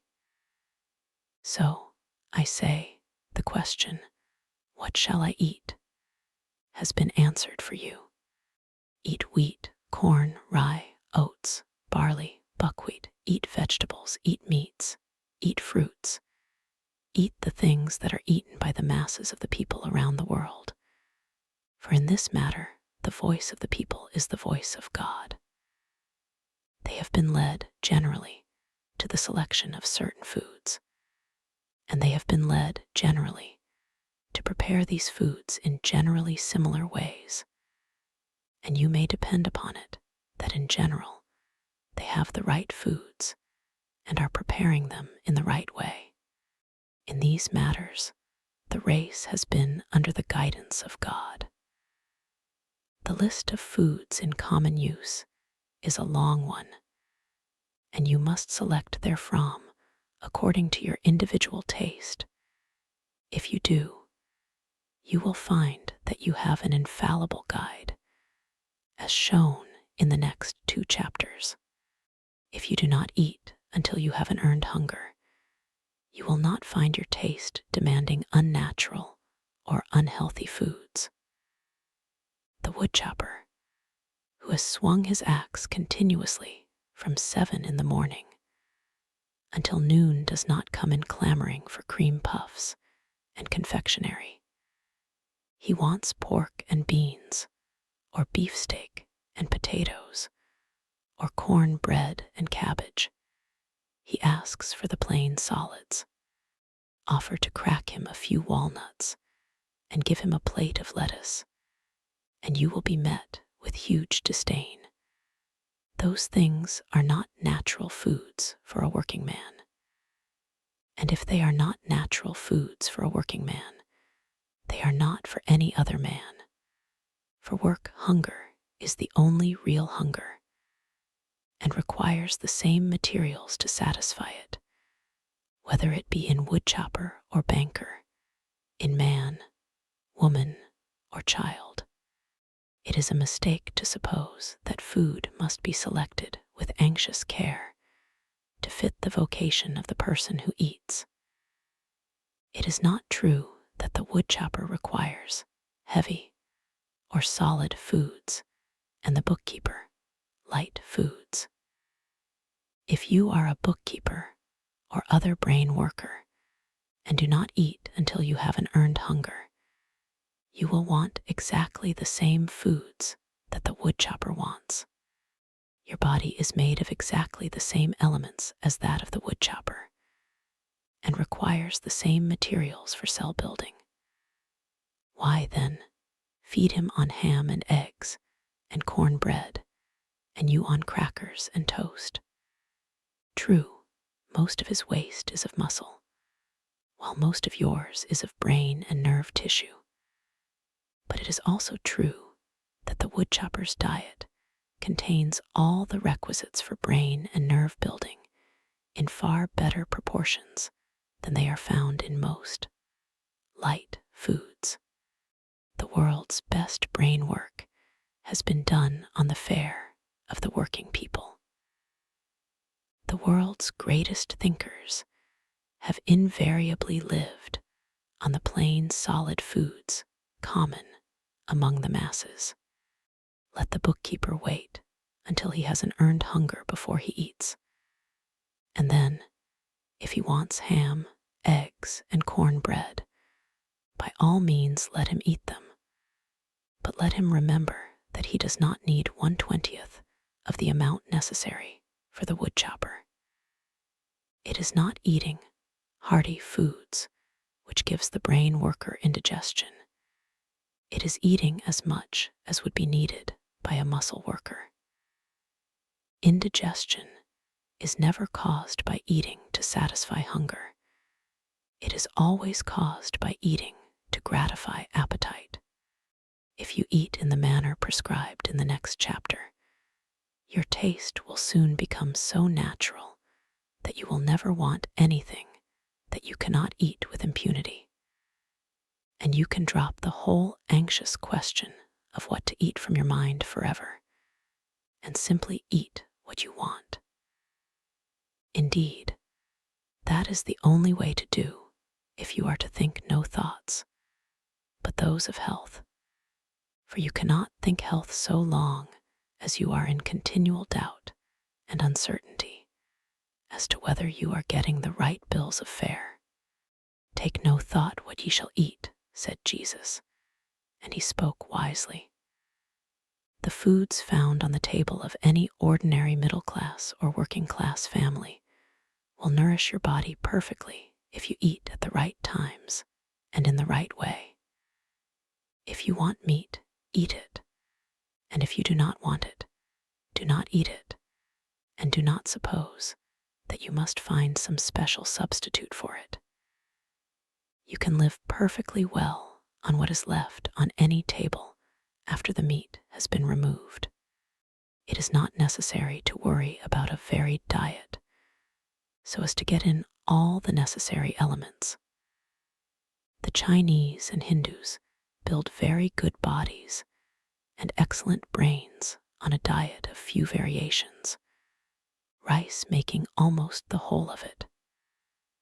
The Scotch are physically and mentally strong on oatmeal cakes, and the Irishman is husky of body and brilliant of mind on potatoes and pork.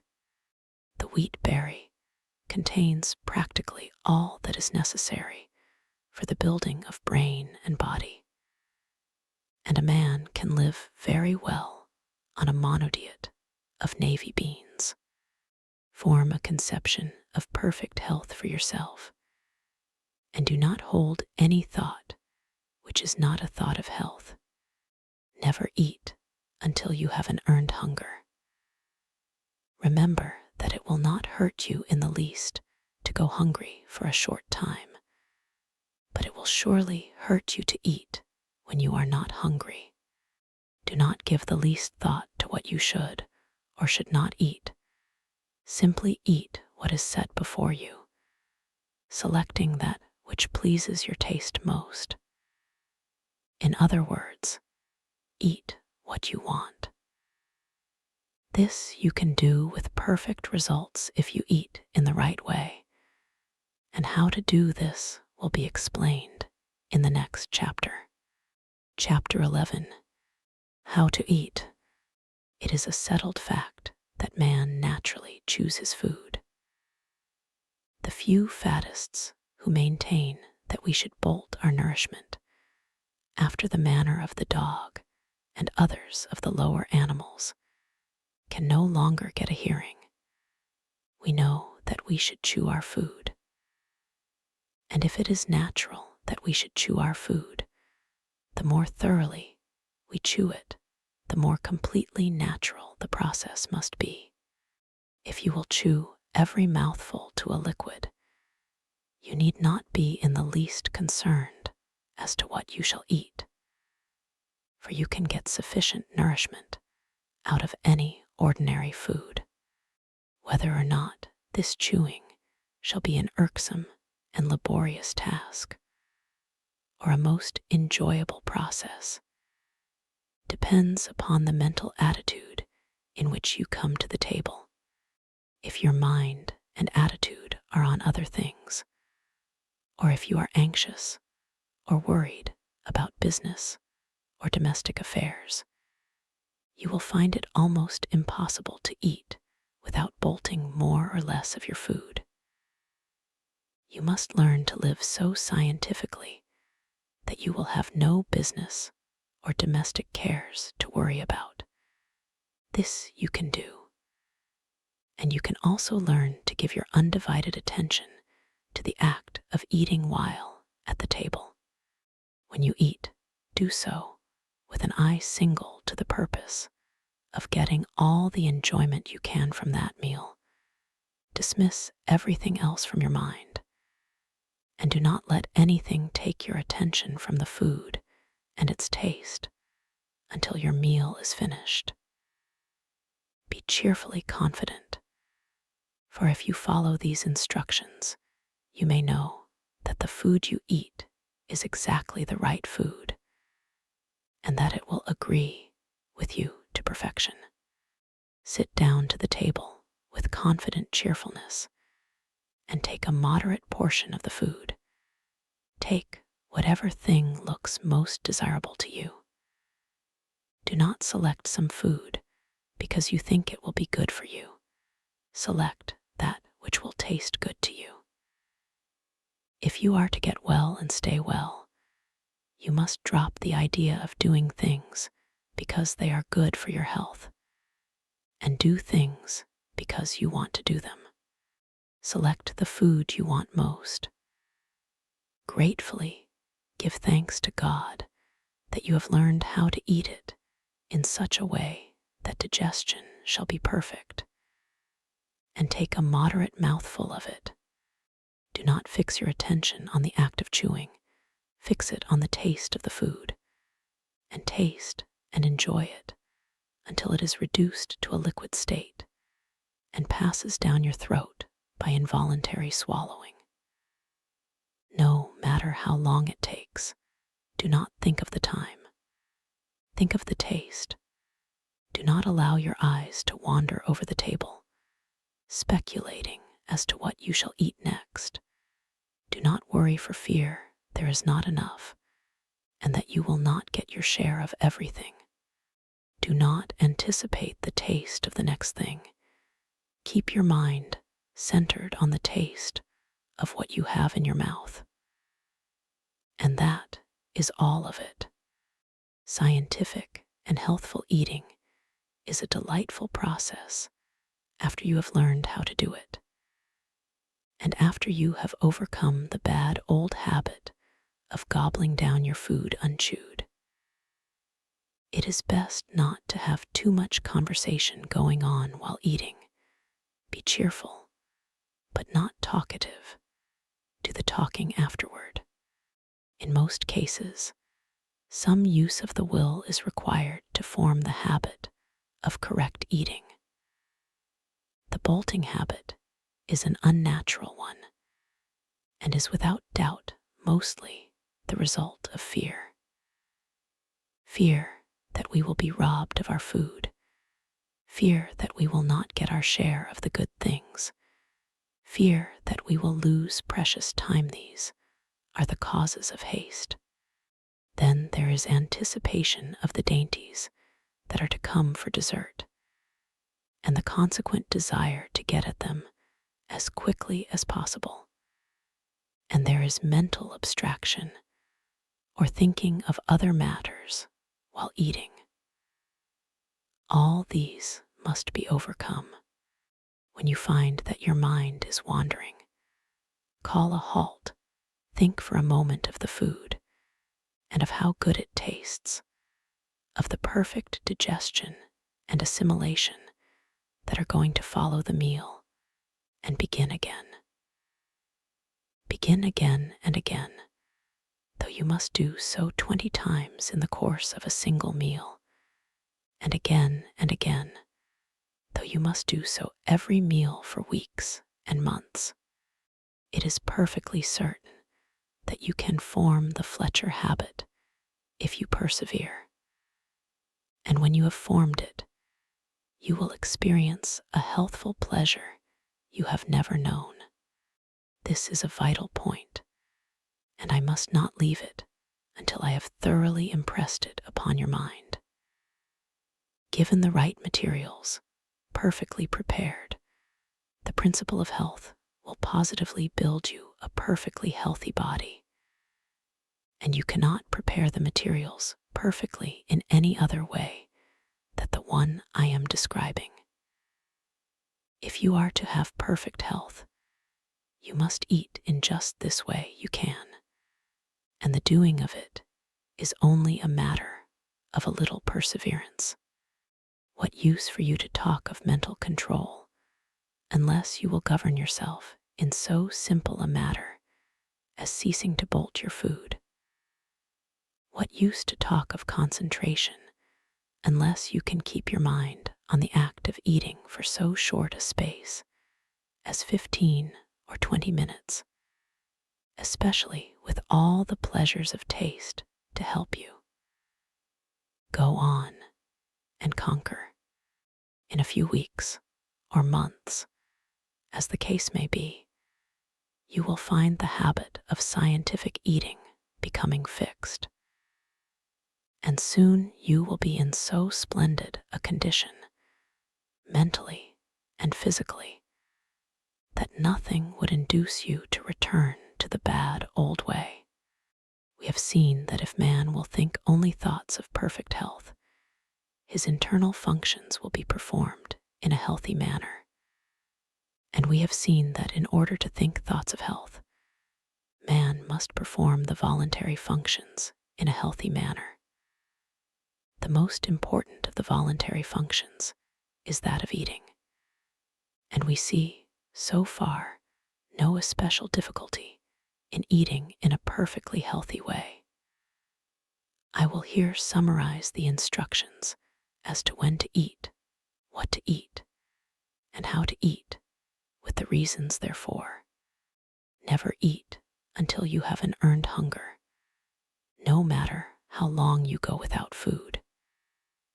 This is based on the fact that whenever food is needed in the system, if there is power to digest it, the subconscious mind announces the need by the sensation of hunger.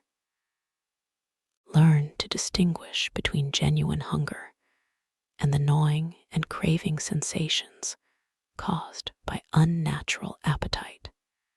Hunger is never a disagreeable feeling, accompanied by weakness, faintness, or gnawing feelings at the stomach. It is a pleasant, anticipatory desire for food, and is felt mostly in the mouth and throat. It does not come at certain hours or at stated intervals.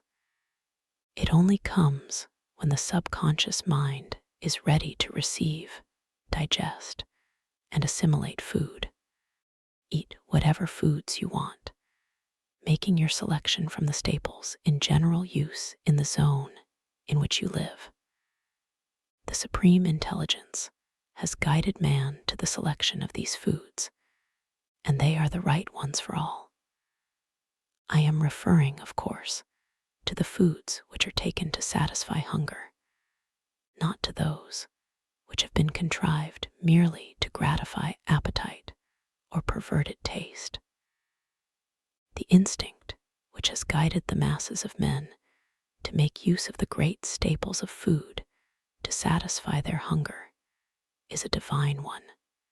God has made no mistake. If you eat these foods, you will not go wrong. Eat your food with cheerful confidence and get all the pleasure that is to be had from the taste of every mouthful. Chew each morsel to a liquid, keeping your attention fixed on the enjoyment of the process. This is the only way to eat in a perfectly complete and successful manner. And when anything is done in a completely successful manner, the general result cannot be a failure. In the attainment of health, the law is the same as in the attainment of riches. If you make each act a success in itself, the sum of all your acts must be a success. When you eat in the mental attitude I have described, and in the manner I have described, nothing can be added to the process. It is done in a perfect manner, and it is successfully done. And if eating is successfully done, digestion, assimilation, and the building of a healthy body are successfully begun. We next take up the question of the quantity of food required. Chapter 12. hunger and appetites, it is very easy to find the correct answer to the question, how much shall I eat? You are never to eat until you have an earned hunger, and you are to stop eating the instant you begin to feel that your hunger is abating. Never gorge yourself, never eat to repletion. When you begin to feel that your hunger is satisfied, know that you have enough. For until you have enough, you will continue to feel the sensation of hunger. If you eat as directed in the last chapter, it is probable that you will begin to feel satisfied before you have taken half your usual amount. But stop there, all the same. No matter how delightfully attractive the dessert, or how tempting the pie or pudding, do not eat a mouthful of it if you find that your hunger has been, in the least degree, assuaged by the other foods you have taken. Whatever you eat after your hunger begins to abate is taken to gratify taste and appetite, not hunger, and is not called for by nature at all. It is therefore excess, mere debauchery, and it cannot fail to work mischief. This is a point you will need to watch with nice discrimination, for the habit of eating purely for sensual gratification is very deeply rooted with most of us. The usual dessert of sweet and tempting foods is prepared solely with a view to inducing people to eat after hunger has been satisfied, and all the effects are evil. It is not that pie and cake are unwholesome foods. They are usually perfectly wholesome if eaten to satisfy hunger, and not to gratify appetite. If you want pie, cake, pastry, or puddings, it is better to begin your meal with them, finishing with the plainer and less tasty foods. You will find, however, that if you eat as directed in the preceding chapters, the plainest food will soon come to taste like kingly fare to you. For your sense of taste, like all your other senses, will become so acute with the general improvement in your condition that you will find new delights in common things. No glutton ever enjoyed a meal like the man who eats for hunger only, who gets the most out of every mouthful, and who stops on the instant that he feels the edge taken from his hunger. The first intimation that hunger is abating is the signal from the subconscious mind that it is time to quit. The average person who takes up this plan of living will be greatly surprised to learn how little food is really required to keep the body in perfect condition. The amount depends upon the work, upon how much muscular exercise is taken, and upon the extent to which the person is exposed to cold. The woodchopper who goes into the forest in the winter time and swings his axe all day can eat 2 full meals. But the brain worker who sits all day on a chair in a warm room does not need 1/3, and often not 1/10 as much. Most woodchoppers eat 2 or 3 times as much, and most brain workers from 3 to 10 times as much as nature calls for. And the elimination of this vast amount of surplus rubbish from their systems is a tax on vital power, which in time depletes their energy and leaves them an easy prey to so-called disease. Get all possible enjoyment out of the taste of your food, but never eat anything merely because it tastes good. And on the instant that you feel that your hunger is less keen, stop eating. If you will consider for a moment, you will see that there is positively no other way for you to settle these various food questions than by adopting the plan here laid down for you. As to the proper time to eat, there is no other way to decide than to say that you should eat whenever you have an earned hunger.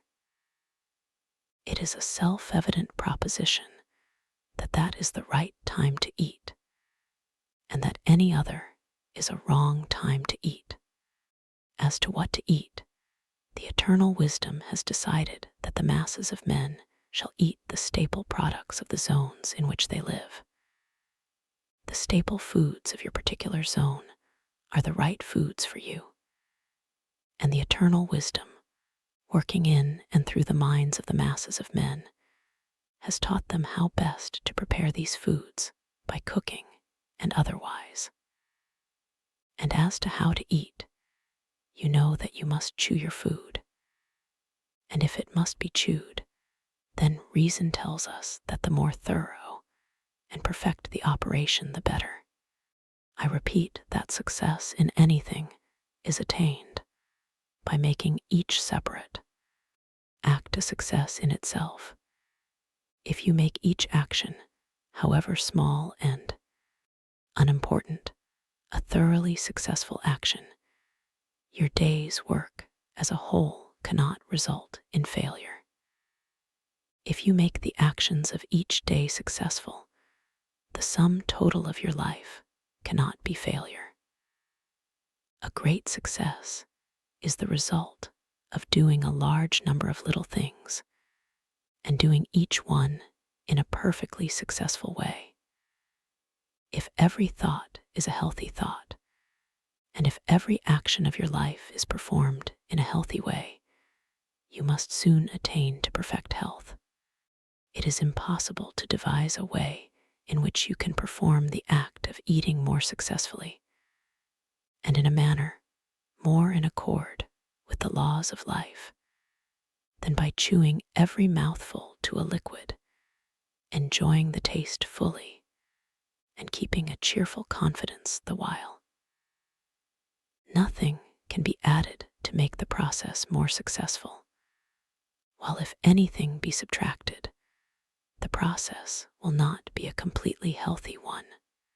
In the matter of how much to eat, you will also see that there could be no other guide so natural, so safe, and so reliable as the one I have prescribed to stop eating on the instant you feel that your hunger begins to abate. The subconscious mind may be trusted with implicit reliance to inform us when food is needed, and it may be trusted as implicitly to inform us when the need has been supplied. If all food is eaten for hunger, and no food is taken merely to gratify taste, you will never eat too much. And if you eat whenever you have an earned hunger, you will always eat enough.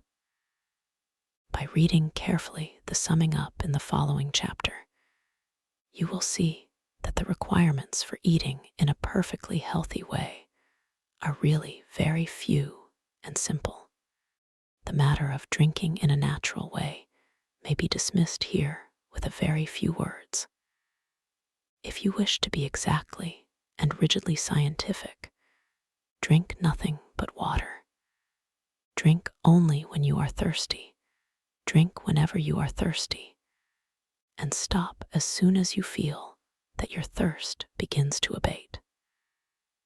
But if you are living rightly in regard to eating, it will not be necessary to practice asceticism or great self-denial in the matter of drinking.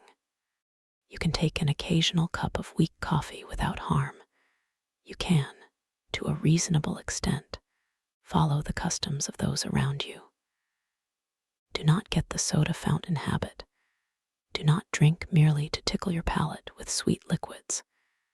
Be sure that you take a drink of water whenever you feel thirst. Never be too lazy, too indifferent, or too busy to get a drink of water when you feel the least thirst. If you obey this rule, you will have little inclination to take strange and unnatural drinks. Drink only to satisfy thirst. Drink whenever you feel thirst. And stop drinking as soon as you feel thirst abating. That is the perfectly healthy way to supply the body with the necessary fluid material for its internal processes. Chapter 13. In a nutshell, there is a cosmic life which permeates, penetrates, and fills the interspaces of the universe, being in and through all things. This life is not merely a vibration or form of energy. It is a living substance. All things are made from it. It is all and in all. This substance thinks, and it assumes the form of that which it thinks about. The thought of a form in this substance creates the form. The thought of a motion institutes the motion. The visible universe, with all its forms and motions, exists because it is in the thought of original substance. Man is a form of original substance and can think original thoughts, and within himself, man's thoughts have controlling or formative power. The thought of a condition produces that condition. The thought of a motion institutes that motion. So long as man thinks of the conditions and motions of disease, so long will the conditions and motions of disease exist within him. If man will think only of perfect health, the principle of health within him will maintain normal conditions. To be well, man must form a conception of perfect health and hold thoughts harmonious with that conception as regards himself and all things. He must think only of healthy conditions and functioning. He must not permit a thought of unhealthy or abnormal conditions or functioning to find lodgment in his mind at any time. In order to think only of healthy conditions and functioning, man must perform the voluntary acts of life in a perfectly healthy way. He cannot think perfect health so long as he knows that he is living in a wrong or unhealthy way, or even so long as he has doubts as to whether or not he is living in a healthy way. Man cannot think thoughts of perfect health while his voluntary functions are performed in the manner of one who is sick. The voluntary functions of life are eating, drinking, breathing, and sleeping. When man thinks only of healthy conditions and functioning, and performs these externals in a perfectly healthy manner, he must have perfect health. In eating, man must learn to be guided by his hunger. He must distinguish between hunger and appetite, and between hunger and the cravings of habit. He must never eat unless he feels an earned hunger. He must learn that genuine hunger is never present after natural sleep, and that the demand for an early morning meal is purely a matter of habit and appetite. And he must not begin his day by eating in violation of natural law. He must wait until he has an earned hunger, which, in most cases, will make his first meal come at about the noon hour. No matter what his condition, vocation, or circumstances, he must make it his rule not to eat until he has an earned hunger. And he may remember that it is far better to fast for several hours after he has become hungry than to eat before he begins to feel hunger.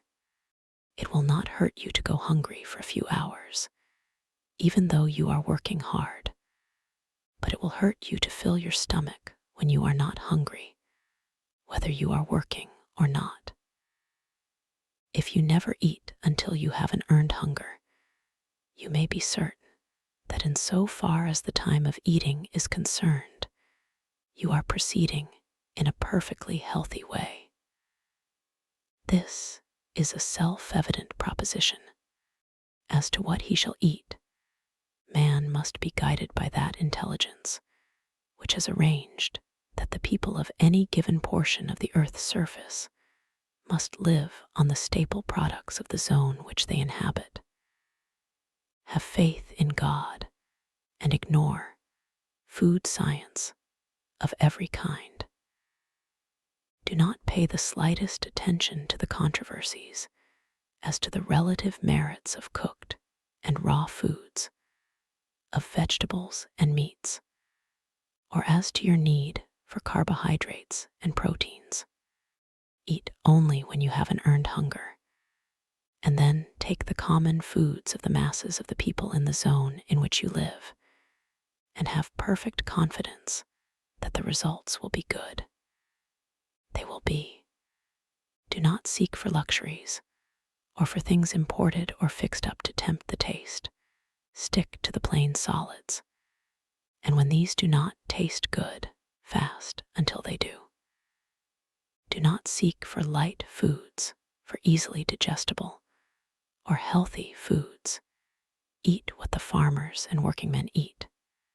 Then you will be functioning in a perfectly healthy manner, so far as what to eat is concerned. I repeat, if you have no hunger or taste for the plain foods, do not eat at all. Wait until hunger comes. Go without eating until the plainest food tastes good to you, and then begin your meal with what you like best. In deciding how to eat, man must be guided by reason. We can see that the abnormal states of hurry and worry produced by wrong thinking about business and similar things have led us to form the habit of eating too fast and chewing too little. Reason tells us that food should be chewed, and that the more thoroughly it is chewed, the better it is prepared for the chemistry of digestion. Furthermore, we can see that the man who eats slowly and chews his food to a liquid, keeping his mind on the process and giving it his undivided attention, will enjoy more of the pleasure of taste than he who bolts his food with his mind on something else. To eat in a perfectly healthy manner, man must concentrate his attention on the act with cheerful enjoyment and confidence. He must taste his food, and he must reduce each mouthful to a liquid before swallowing it. The foregoing instructions, if followed, make the function of eating completely perfect. Nothing can be added as to what, when, and how. In the matter of how much to eat, man must be guided by the same inward intelligence, or principle of health, which tells him when food is wanted. He must stop eating in the moment that he feels hunger abating. He must not eat beyond this point to gratify taste. If he ceases to eat in the instant that the inward demand for food ceases, he will never overeat, and the function of supplying the body with food will be performed in a perfectly healthy manner. The matter of eating naturally is a very simple one. There is nothing in all the foregoing that cannot be easily practiced by anyone. This method, put in practice, will infallibly result in perfect digestion and assimilation, and all anxiety and careful thought concerning the matter can at once be dropped from the mind. Whenever you have an earned hunger, eat with thankfulness what is set before you, chewing each mouthful to a liquid and stopping when you feel the edge taken from your hunger. The importance of the mental attitude is sufficient to justify an additional word. While you are eating, as at all other times, think only of healthy conditions and normal functioning. Enjoy what you eat. If you carry on a conversation at the table, talk of the goodness of the food and of the pleasure it is giving you. Never mention that you dislike this or that. Speak only of those things which you like. Never discuss the wholesomeness or unwholesomeness of foods. Never mention or think of unwholesomeness at all.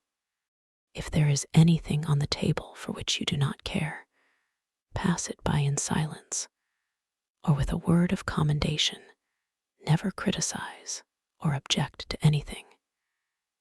Eat your food with gladness and with singleness of heart, praising God and giving thanks. Let your watchword be perseverance. Whenever you fall into the old way of hasty eating or of wrong thought and speech, bring yourself up short and begin again.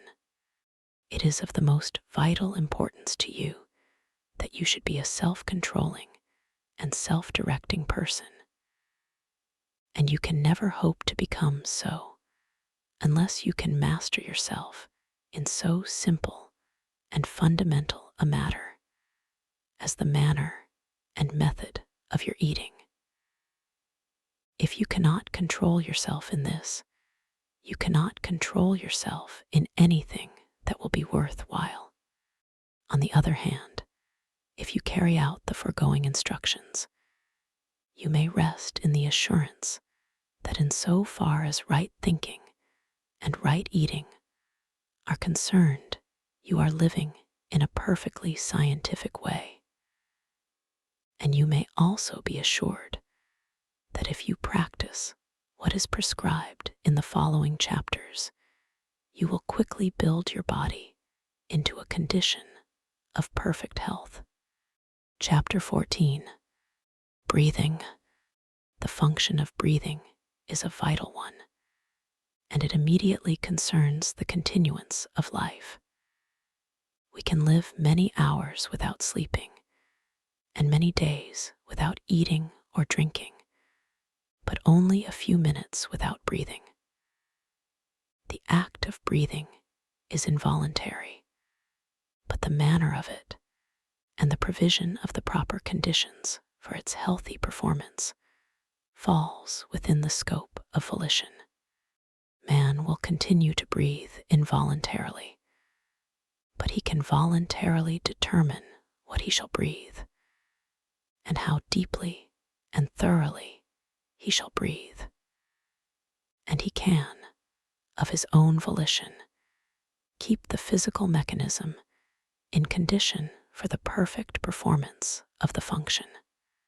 It is essential, if you wish to breathe in a perfectly healthy way, that the physical machinery used in the act should be kept in good condition. You must keep your spine moderately straight, and the muscles of your chest must be flexible and free in action. You cannot breathe in the right way if your shoulders are greatly stooped forward and your chest hollow and rigid. Sitting or standing at work in a slightly stooping position tends to produce hollow chest. So does lifting heavy weights or light weights. The tendency of work of almost all kinds is to pull the shoulders forward, curve the spine, and flatten the chest. And if the chest is greatly flattened, full and deep breathing becomes impossible, and perfect health is out of the question. Various gymnastic exercises have been devised to counteract the effect of stooping while at work, such as hanging by the hands from a swing or trapeze bar, or sitting on a chair with the feet under some heavy article of furniture and bending backward until the head touches the floor, and so on. All these are good enough in their way, but very few people will follow them long enough and regularly enough to accomplish any real gain in physique. The taking of health exercises of any kind is burdensome and unnecessary. There is a more natural, simpler, and much better way. This better way is to keep yourself straight and to breathe deeply. Let your mental conception of yourself be that you are a perfectly straight person, and whenever the matter comes to your mind, be sure that you instantly expand your chest, throw back your shoulders, and straighten up. Whenever you do this, slowly draw in your breath until you fill your lungs to their utmost capacity. Crowd in all the air you possibly can, and while holding it for an instant in the lungs, throw your shoulders still further back and stretch your chest. At the same time, try to pull your spine forward between the shoulders. Then, let the air go easily. This is the one great exercise for keeping the chest full, flexible, and in good condition. Straighten up, fill your lungs full, stretch your chest, and straighten your spine, and exhale easily. And this exercise you must repeat in season and out of season at all times and in all places until you form a habit of doing it. You can easily do so. Whenever you step out of doors into the fresh, pure air, breathe. When you are at work, and think of yourself and your position, breathe. When you are in company and are reminded of the matter, breathe. When you are awake in the night, breathe. No matter where you are or what you are doing, whenever the idea comes to your mind, straighten up and breathe. If you walk to and from your work, take the exercise all the way. It will soon become a delight to you. You will keep it up, not for the sake of health, but as a matter of pleasure. Do not consider this a health exercise. Never take health exercises or do gymnastics to make you well. To do so is to recognize sickness as a present fact or as a possibility, which is precisely what you must not do.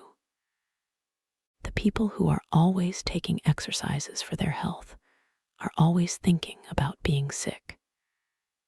It ought to be a matter of pride with you to keep your spine straight and strong, as much so as it is to keep your face clean.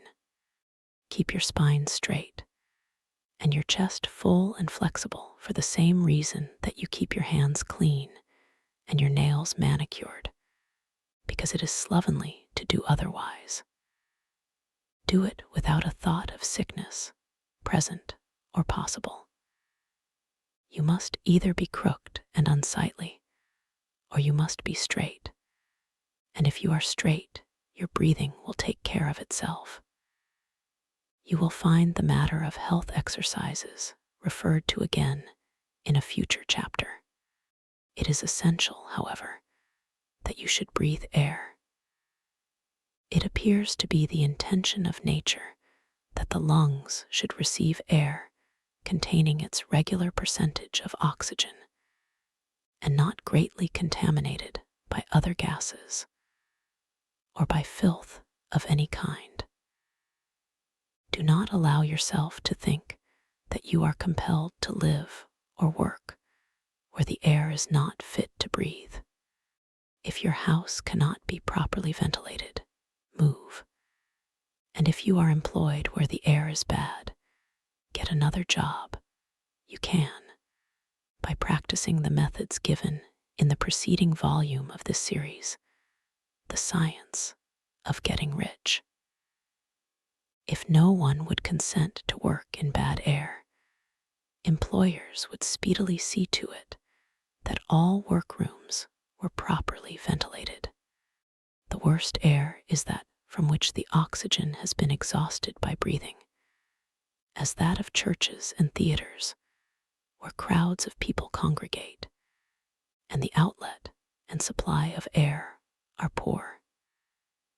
Next to this is air containing other gases than oxygen and hydrogen sewer gas, and the effluvium from decaying things.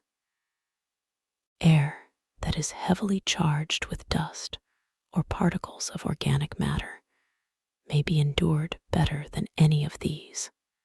Small particles of organic matter other than food are generally thrown off from the lungs, but gases go into the blood. I speak advisedly when I say other than food. Air is largely a food. It is the most thoroughly alive thing we take into the body. Every breath carries in millions of microbes, many of which are assimilated. The odors from earth, grass, tree, flower, plant, and from cooking foods are foods in themselves. They are minute particles of the substances from which they come, and are often so attenuated that they pass directly from the lungs into the blood and are assimilated without digestion, and the atmosphere is permeated with the one original substance, which is life itself. Consciously recognize this whenever you think of your breathing, and think that you are breathing in life. You really are, and conscious recognition helps the process. See to it that you do not breathe air containing poisonous gases, and that you do not rebreathe the air which has been used by yourself or others. That is all there is to the matter of breathing correctly.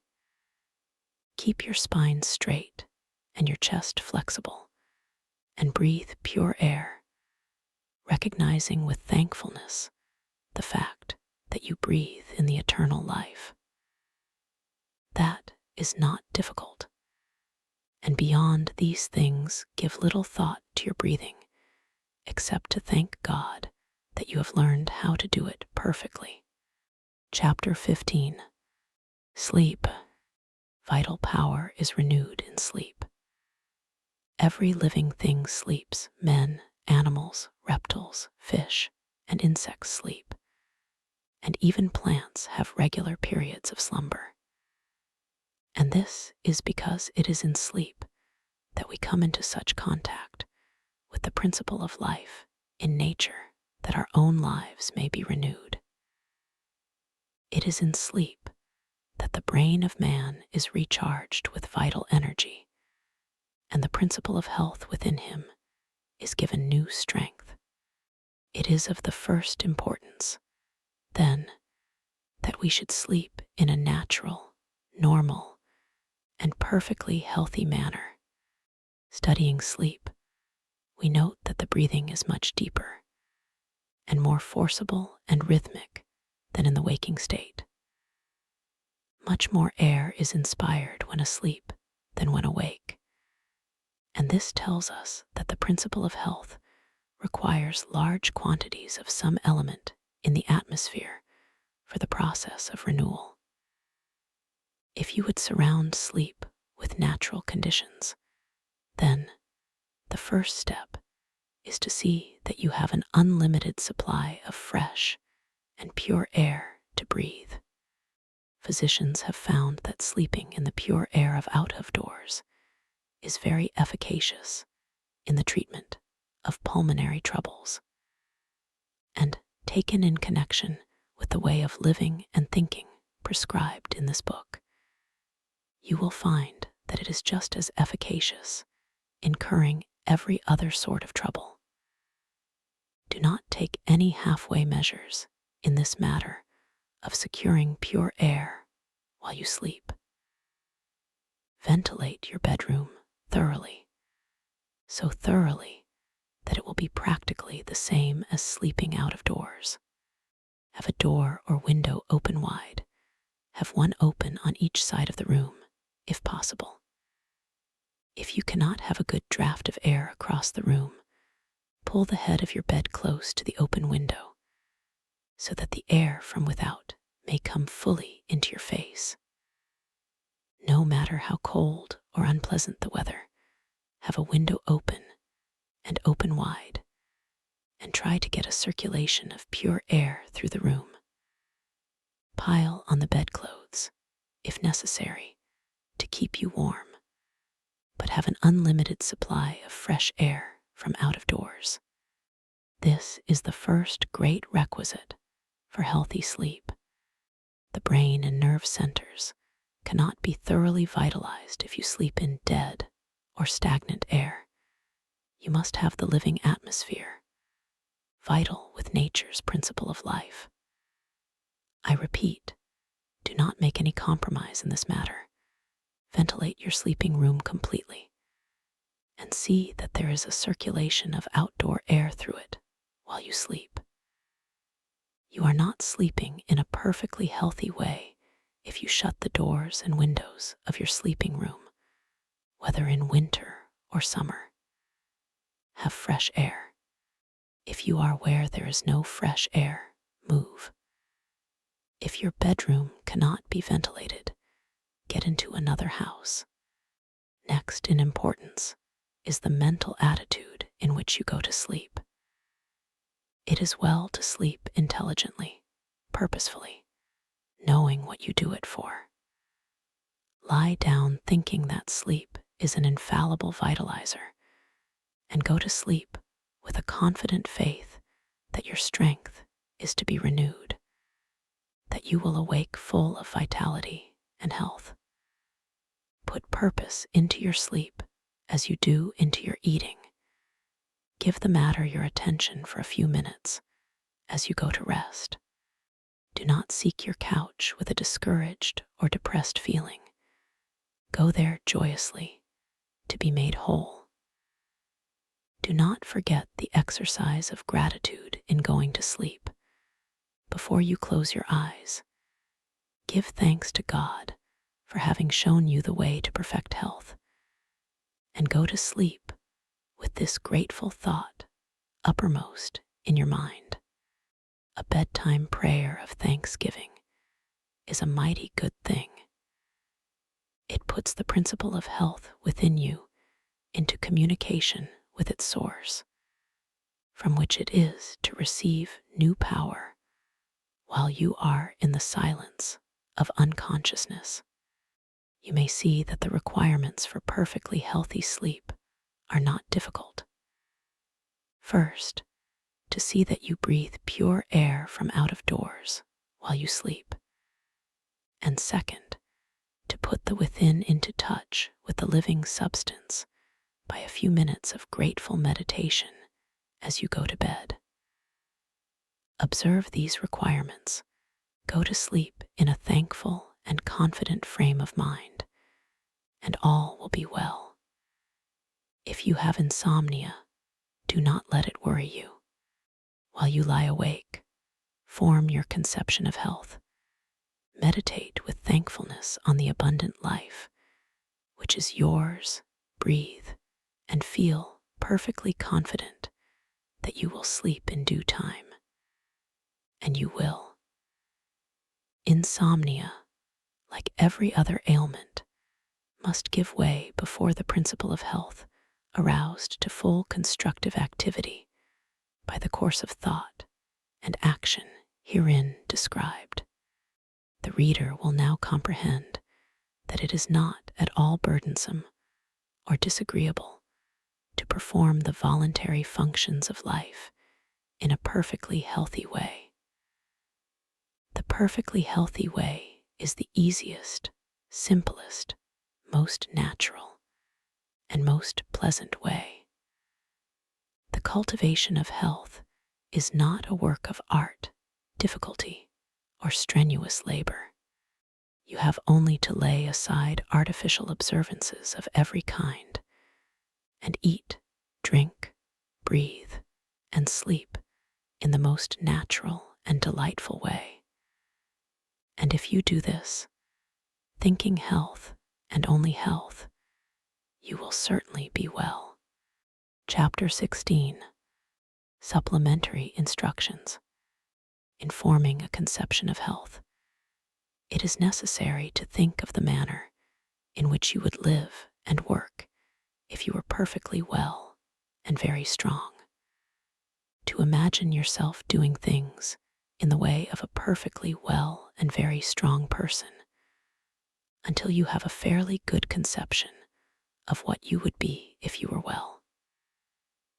Then take a mental and physical attitude in harmony with this conception, and do not depart from this attitude. You must unify yourself in thought with the thing you desire, and whatever state or condition you unify with yourself in thought will soon become unified with you in body. The scientific way is to sever relations with everything you do not want, and to enter into relations with everything you do want. Form a conception of perfect health and relate yourself to this conception in word, act, and attitude. Guard your speech. Make every word harmonize with the conception of perfect health. Never complain. Never say things like these: I did not sleep well last night. I have a pain in my side. I do not feel at all well today, and so on. Say, I am looking forward to a good night's sleep tonight. I can see that I progress rapidly, and things of similar meaning. In so far as everything which is connected with disease is concerned, your way is to forget it.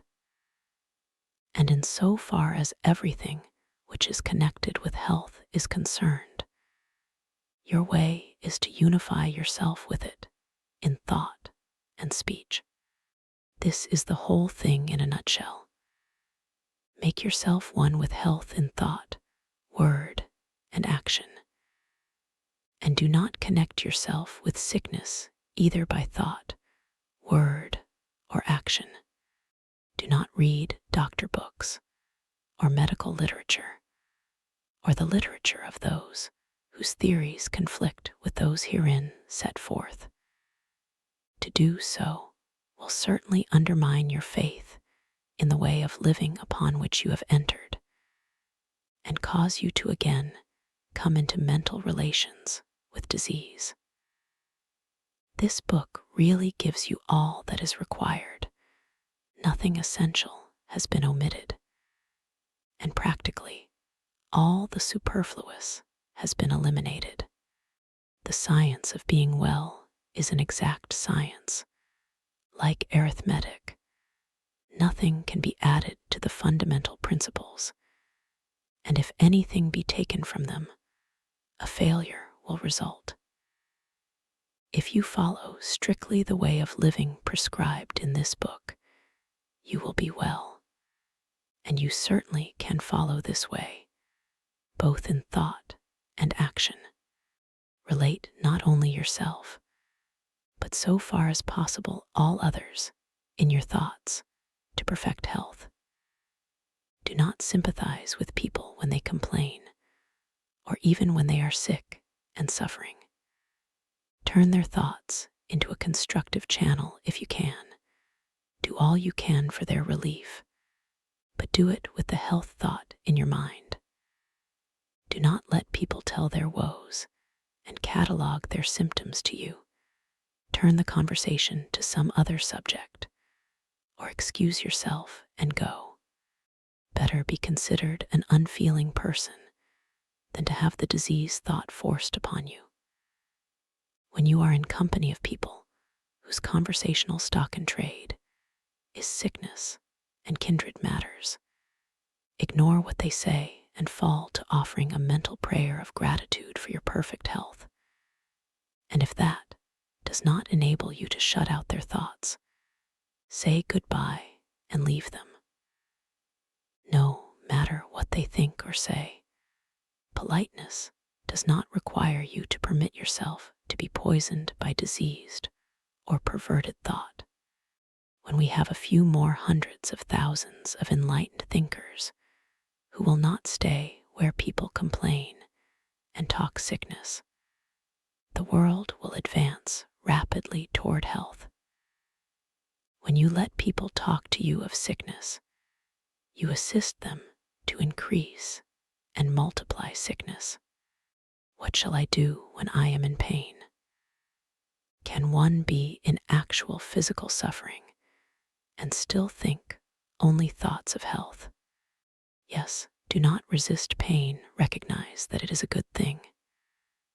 Pain is caused by an effort of the principle of health to overcome some unnatural condition. This you must know and feel. When you have a pain, think that a process of healing is going on in the affected part, and mentally assist and cooperate with it. Put yourself in full mental harmony with the power which is causing the pain. Assist it, help it along. Do not hesitate, when necessary, to use hot fomentations and similar means to further the good work which is going on. If the pain is severe, lie down and give your mind to the work of quietly and easily cooperating with the force which is at work for your good. This is the time to exercise gratitude and faith. Be thankful for the power of health, which is causing the pain, and be certain that the pain will cease as soon as the good work is done. Fix your thoughts with confidence on the principle of health, which is making such conditions within you that pain will soon be unnecessary. You will be surprised to find how easily you can conquer pain. And after you have lived for a time in this scientific way, pains and aches will be things unknown to you. What shall I do when I am too weak for my work? Shall I drive myself beyond my strength, trusting in God to support me? Shall I go on like the runner, expecting a second wind? No, better not. When you begin to live in this way, you will probably not be of normal strength, and you will gradually pass from a low physical condition to a higher one. If you relate yourself mentally with health and strength, and perform the voluntary functions of life in a perfectly healthy manner, your strength will increase from day to day. But for a time, you may have days when your strength is insufficient for the work you would like to do. At such times, rest and exercise gratitude. Recognize the fact that your strength is growing rapidly, and feel a deep thankfulness to the living one from whom it comes.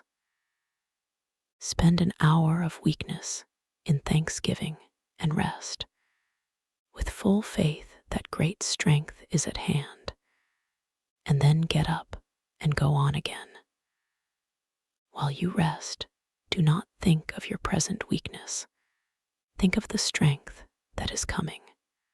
Never at any time allow yourself to think that you are giving way to weakness.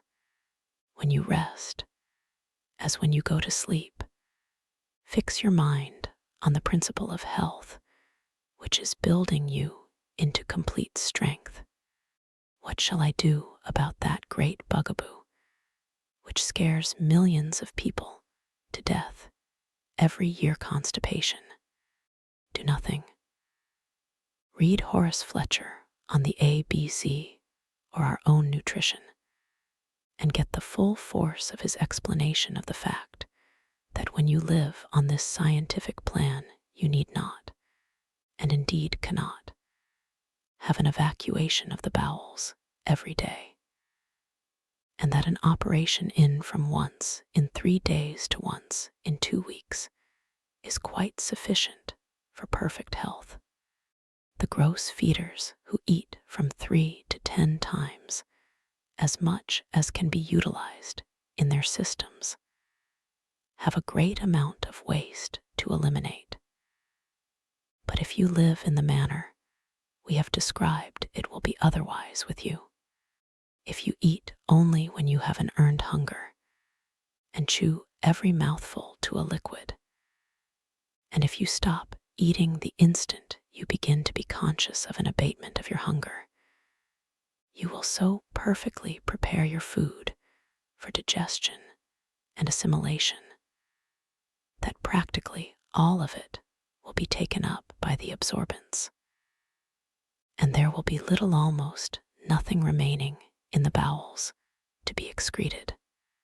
If you are able to entirely banish from your memory all that you have read in doctor books and patent medicine advertisements concerning constipation, you need give the matter no further thought at all. The principle of health will take care of it. But if your mind has been filled with fear thought in regard to constipation, it may be well in the beginning for you to occasionally flush the colon with warm water. There is not the least need of doing it, except to make the process of your mental emancipation from fear a little easier. It may be worth while for that. And as soon as you see that you are making good progress, and that you have cut down your quantity of food, and are really eating in the scientific way, dismiss constipation from your mind forever. You have nothing more to do with it.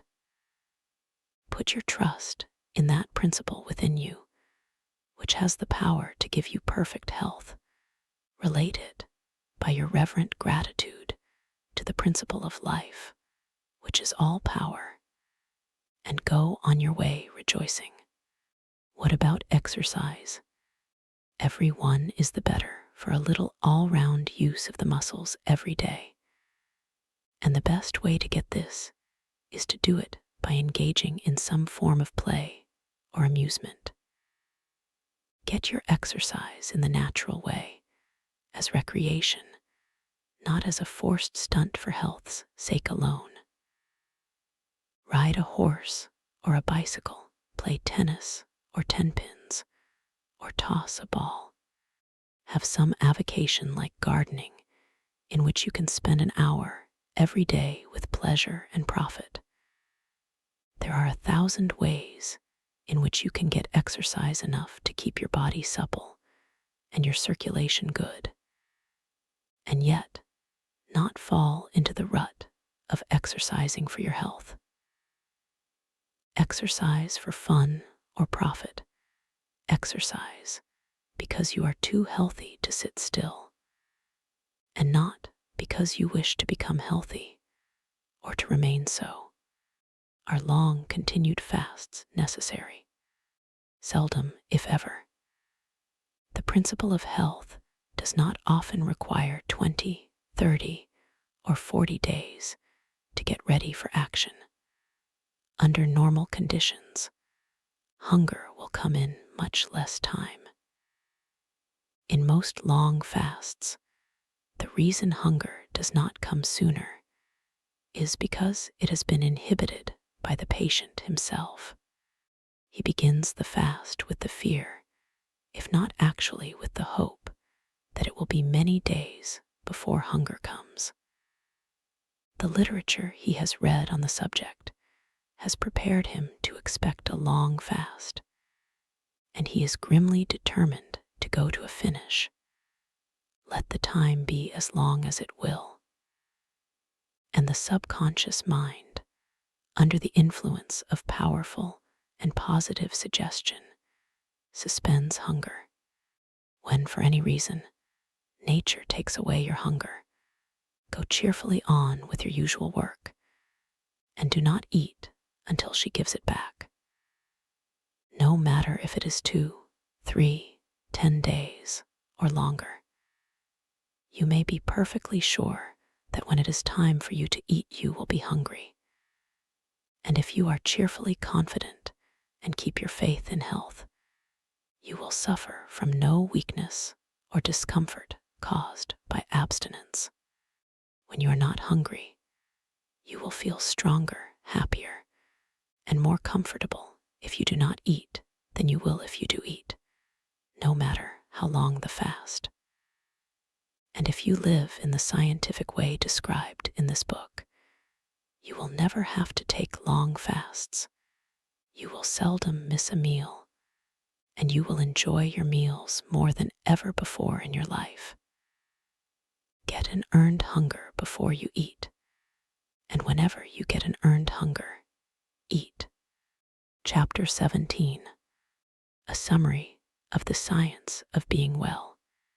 Health is perfectly natural functioning, normal living. There is a principle of life in the universe. It is the living substance from which all things are made. This living substance permeates, penetrates, and fills the interspaces of the universe.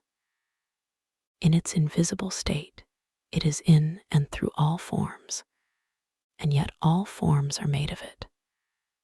To illustrate, suppose that a very fine and highly diffusible aqueous vapor should permeate and penetrate a block of ice. The ice is formed from living water, and is living water in form, while the vapor is also living water, unformed, permeating a form made from itself. This illustration will explain how living substance permeates all forms made from it. All life comes from it. It is all the life there is. This universal substance is a thinking substance and takes the form of its thought. The thought of a form held by it creates the form, and the thought of emotion causes the motion. It cannot help thinking, and so is forever creating, and it must move on toward fuller and more complete expression of itself. This means toward more complete life and more perfect functioning, and that means toward perfect health. The power of the living substance must always be exerted toward perfect health. It is a force in all things making for perfect functioning. All things are permeated by a power which makes for health. Man can relate himself to this power and ally himself with it. He can also separate himself from it in his thoughts. Man is a form of this living substance and has within him a principle of health. This principle of health, when in full constructive activity, causes all the involuntary functions of man's body to be perfectly performed. Man is a thinking substance permeating a visible body, and the processes of his body are controlled by his thought. When man thinks only thoughts of perfect health, the internal processes of his body will be those of perfect health. Man's first step toward perfect health must be to form a conception of himself as perfectly healthy and as doing all things in the way and manner of a perfectly healthy person. Having formed this conception, he must relate himself to it in all his thoughts and sever all thought relations with disease and weakness. If he does this and thinks his thoughts of health with positive faith, man will cause the principle of health within him to become constructively active and to heal all his diseases. He can receive additional power from the universal principle of life by faith, and he can acquire faith by looking to this principle of life with reverent gratitude for the health it gives him. If man will consciously accept the health which is being continually given to him by the living substance, and if he will be duly grateful therefore, he will develop faith. Man cannot think only thoughts of perfect health unless he performs the voluntary functions of life in a perfectly healthy manner.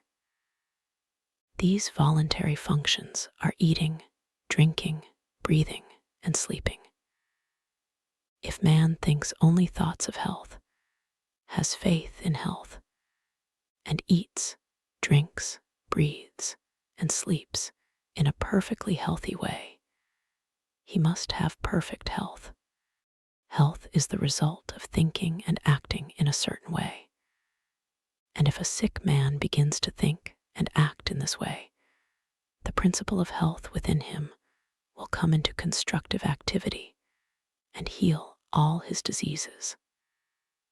This principle of health is the same in all, and is related to the life principle of the universe.